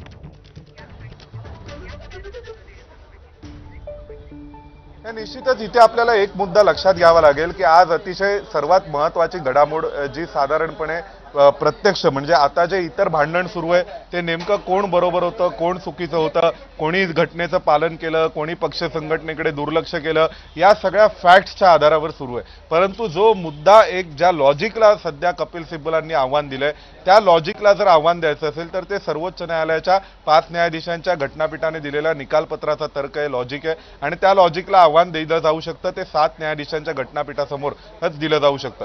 त्यामुळे आता सिब्बल म्हणतायत की या प्रकरणावर 7 न्यायाधीशांकडे पुन्हा सुनावणी घेतली जावी की खरोखरच निवडणूक आयोग अशा प्रकारे निर्णय करू शकतं का? आमदार अपात्रतेसंदर्भातल्या सुनावण्या आणि निवडणूक आयोगासमोर असलेला वाद याचा स्वतंत्रपणे विचार होऊ शकतो का? असं सध्या सिब्बलांनी हे प्रकरण परत एकदा 7 न्यायाधीशांकडे पाठवण्याचा विचार केला जाऊ शकतो असं म्हटलंय आणि त्याचवेळी त्यांनी न्यायाधीशांना हे सुचवलेलं आहे. कारण यापूर्वीच्या 5 न्यायाधीशांच्या निकालपत्राने असं म्हटलं होतं की इलेक्शन कमिशन आणि आमदार अपात्रते संदर्भातले निर्णय हे वेगवेगळे स्वतंत्र निर्णय आहेत आणि या निर्णयाचे आपापल्या परीने स्वतंत्रपणे विचार होऊ शकतात आणि त्या आधारावरच निवडणूक आयोगाने केलेला निर्णय योग्य ठरला होता. त्यावेळी निवडणूक आयोगाने निर्णय घेतला होता तो फॅक्ट्सच्या आधारावर योग्य आहे की अयोग्य आहे तो पुन्हा न्यायालयामध्ये आव्हान देऊन ठरवलं जाऊ शकतं. पण आयोगाला निर्णय करण्याचा अधिकार आहे की नाही तर आयोग नक्कीच निर्णय करू शकतं आणि आमदार अपात्रतेचा निर्णय विधानसभा अध्यक्ष स्वतंत्रपणे करू शकतात. त्यांचा एकमेकांशी संबंध नाही असं सर्वोच्च न्यायालयाने म्हटलं होतं. आज पहिल्यांदा सिब्बलांनी असं म्हटलंय की 7 न्यायाधीशांकडे हा पाठवला जाऊ शकतो. तर याचा परिणाम निश्चितच एक होऊ शकतो तो म्हणजे जर आपण विचार करायचा असेल तर या संदर्भात पुन्हा एकदा आयोगाचे अधिकार काय असतात, आयोगाच्या संदर्भामध्ये विधानसभा अध्यक्षांच्या आमदारांच्या बाबतीमधले विधानसभा अध्यक्षांचे अधिकार काय असतात, या दोन्ही अधिकार क्षेत्रांच्या बाबतीमध्ये काय निर्णय आणि कशा स्वरूपाचे निकाल दिले गेलेले असले पाहिजेत आणि कायद्यामध्ये आणि भारतीय संविधानानुसार या संदर्भात निवडणूक आयोग आणि विधानसभा अध्यक्ष यांचे जे निर्णय आहेत यांच्याकडे चालणाऱ्या सुनावण्या आहेत यांच्याकडे प्रलंबित असलेले प्रकरण आहेत या प्रकरणांचा एकत्रित विचार व्हायला हवा की वेगवेगळ्या पद्धतीने विचार व्हायला हवा. या संदर्भात एक स्वतंत्र पुन्हा विचार व्हायचा असेल तर मग त्याविषयी मग पुन्हा 7 न्यायाधीशांचं न्यायपीठ स्थापन करून त्याबाबतचा निर्णय होऊ शकतो. आपल्याला सर्वांना आठवतंय की नबाम रेबियाच्या प्रकरणाचा पुनर्विचार करायचा का असाही एक प्रश्न त्यावेळी शिवसेनेच्या सुनावणी दरम्यान 5 न्यायाधीशांच्या निकालपत्रासमोर होता आणि त्यावेळी त्या 5 न्यायाधीशांच्या निकालपत्राने म्हटलं की होय हे प्रकरण लार्जर बेंचला म्हणजेच 7 न्यायाधीशांच्या खंडपीठापुढे पाठवण्यात यावं. त्यामुळे शिवसेना प्रकरणातून जे कायदेविषयक घटनात्मक प्रश्न निर्माण झाले होते त्याबाबतला एक प्रश्न सोडवण्यासाठी म्हणून एक 7 न्यायाधीशांचं घटनापीठ स्थापन करण्याची आवश्यकता यापूर्वीच उद्धृत करण्यात आलेली आहे। आणि आता पुन्हा जर कपिल सिब्बल म्हणाले तर कदाचित भविष्यात सरन्यायाधीश निर्णय करू शकतात की हा पर्टिक्युलर प्रश्न जो आहे, ज्या प्रश्नाच्या अनुषंगाने कपिल सिब्बलांचा आक्षेप होता की आयोगाने त्याचवेळी निर्णय करण्याची गरज नव्हती जेव्हा विधानसभा अध्यक्षांकडे आमदार अपात्रता प्रलंबित होती, कारण आयोग आमदारांची संख्या मोजणार होतं, ते आमदार जर अपात्र ठरले असते तर काय, किंवा भविष्यात अपात्र ठरले तर काय, या संदर्भामुळे त्या विषयाचा निकालाचा विचार हा स्वतंत्रपणे व्हायला नको होता आयोगाच्या, असं ते म्हणतात। आणि त्यानुसार आता जर पुन्हा विचार करायचा असेल तर या 7 न्यायाधीशांच्या खंडपीठाकडे प्रकरण पाठवावं लागेल, परंतु त्यातून जो काही अर्थ निष्पन्न होईल तो प्रॉस्पेक्टिव्हली म्हणजे भविष्यात लागू होणार आहे, रेट्रोस्पेक्टिव्हली लागू होणार नाही एवढं नक्की। तर शिवसेनेमध्ये जून 2022 मधील बंडानंतर महाराष्ट्राच्या राजकारणामध्ये निर्माण झालेला शिवसेना पक्षाचं नाव आणि धनुष्यबाण निवडणूक चिन्हाचा वाद यावरतीच आज सर्वोच्च न्यायालयामध्ये एक अंतिम सुनावणी सुरू आहे आणि आजही ही लढाई न्यायालयीन केंद्रस्थानी आहे।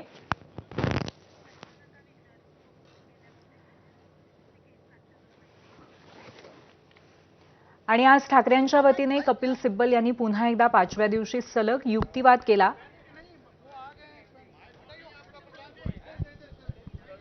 यापूर्वी एकनाथ शिंदे यांच्या नेतृत्वाखालील आमदारांच्या गटाने स्वतंत्र भूमिका घेतल्यानंतर उद्धव ठाकरे आणि शिंदे गट या दोघांनी आपणच खरी शिवसेना असल्याचं सांगितलेलं होतं।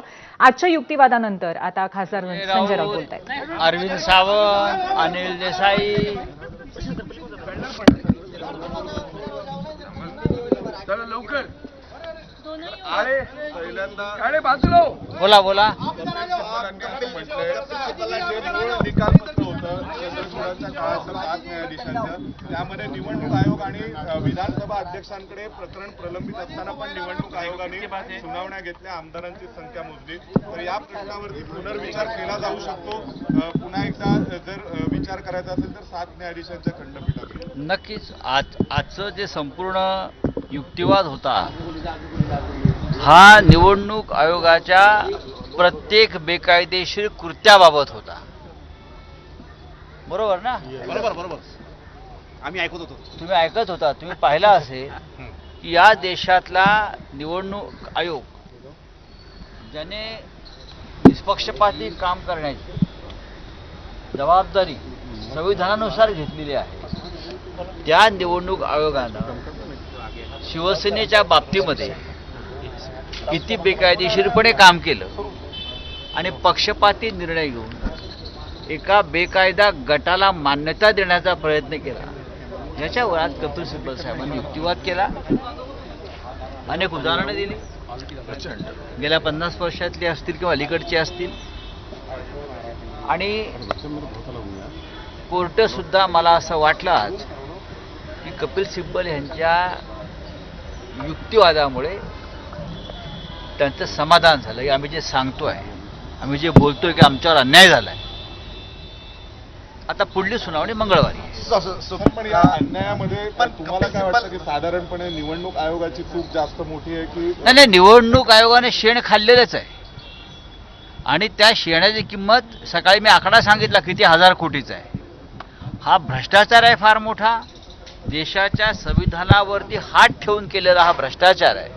कपिल सिब्बल म्हणले की निवडणूक आयोगाला एका मार्गावरून जायचं होतं, तो मार्ग तयार केला, निवडणूक आयोग त्या मार्गावरून गेलं, परंतु तो मार्ग पूर्ण इलिगल होता आणि तो अधिकारच नव्हता। मी तेच म्हणतोय की पूर्णपणे बेकायदेशीर एक मार्ग, हा बेकायदेशीर मार्ग त्यांनी तयार केला, त्या मार्गावरून ते गेले आणि एका बेकायदेशीर गटाला पक्ष म्हणून मान्यता दिली आणि चिन्हही दिलं आमचं त्यांना।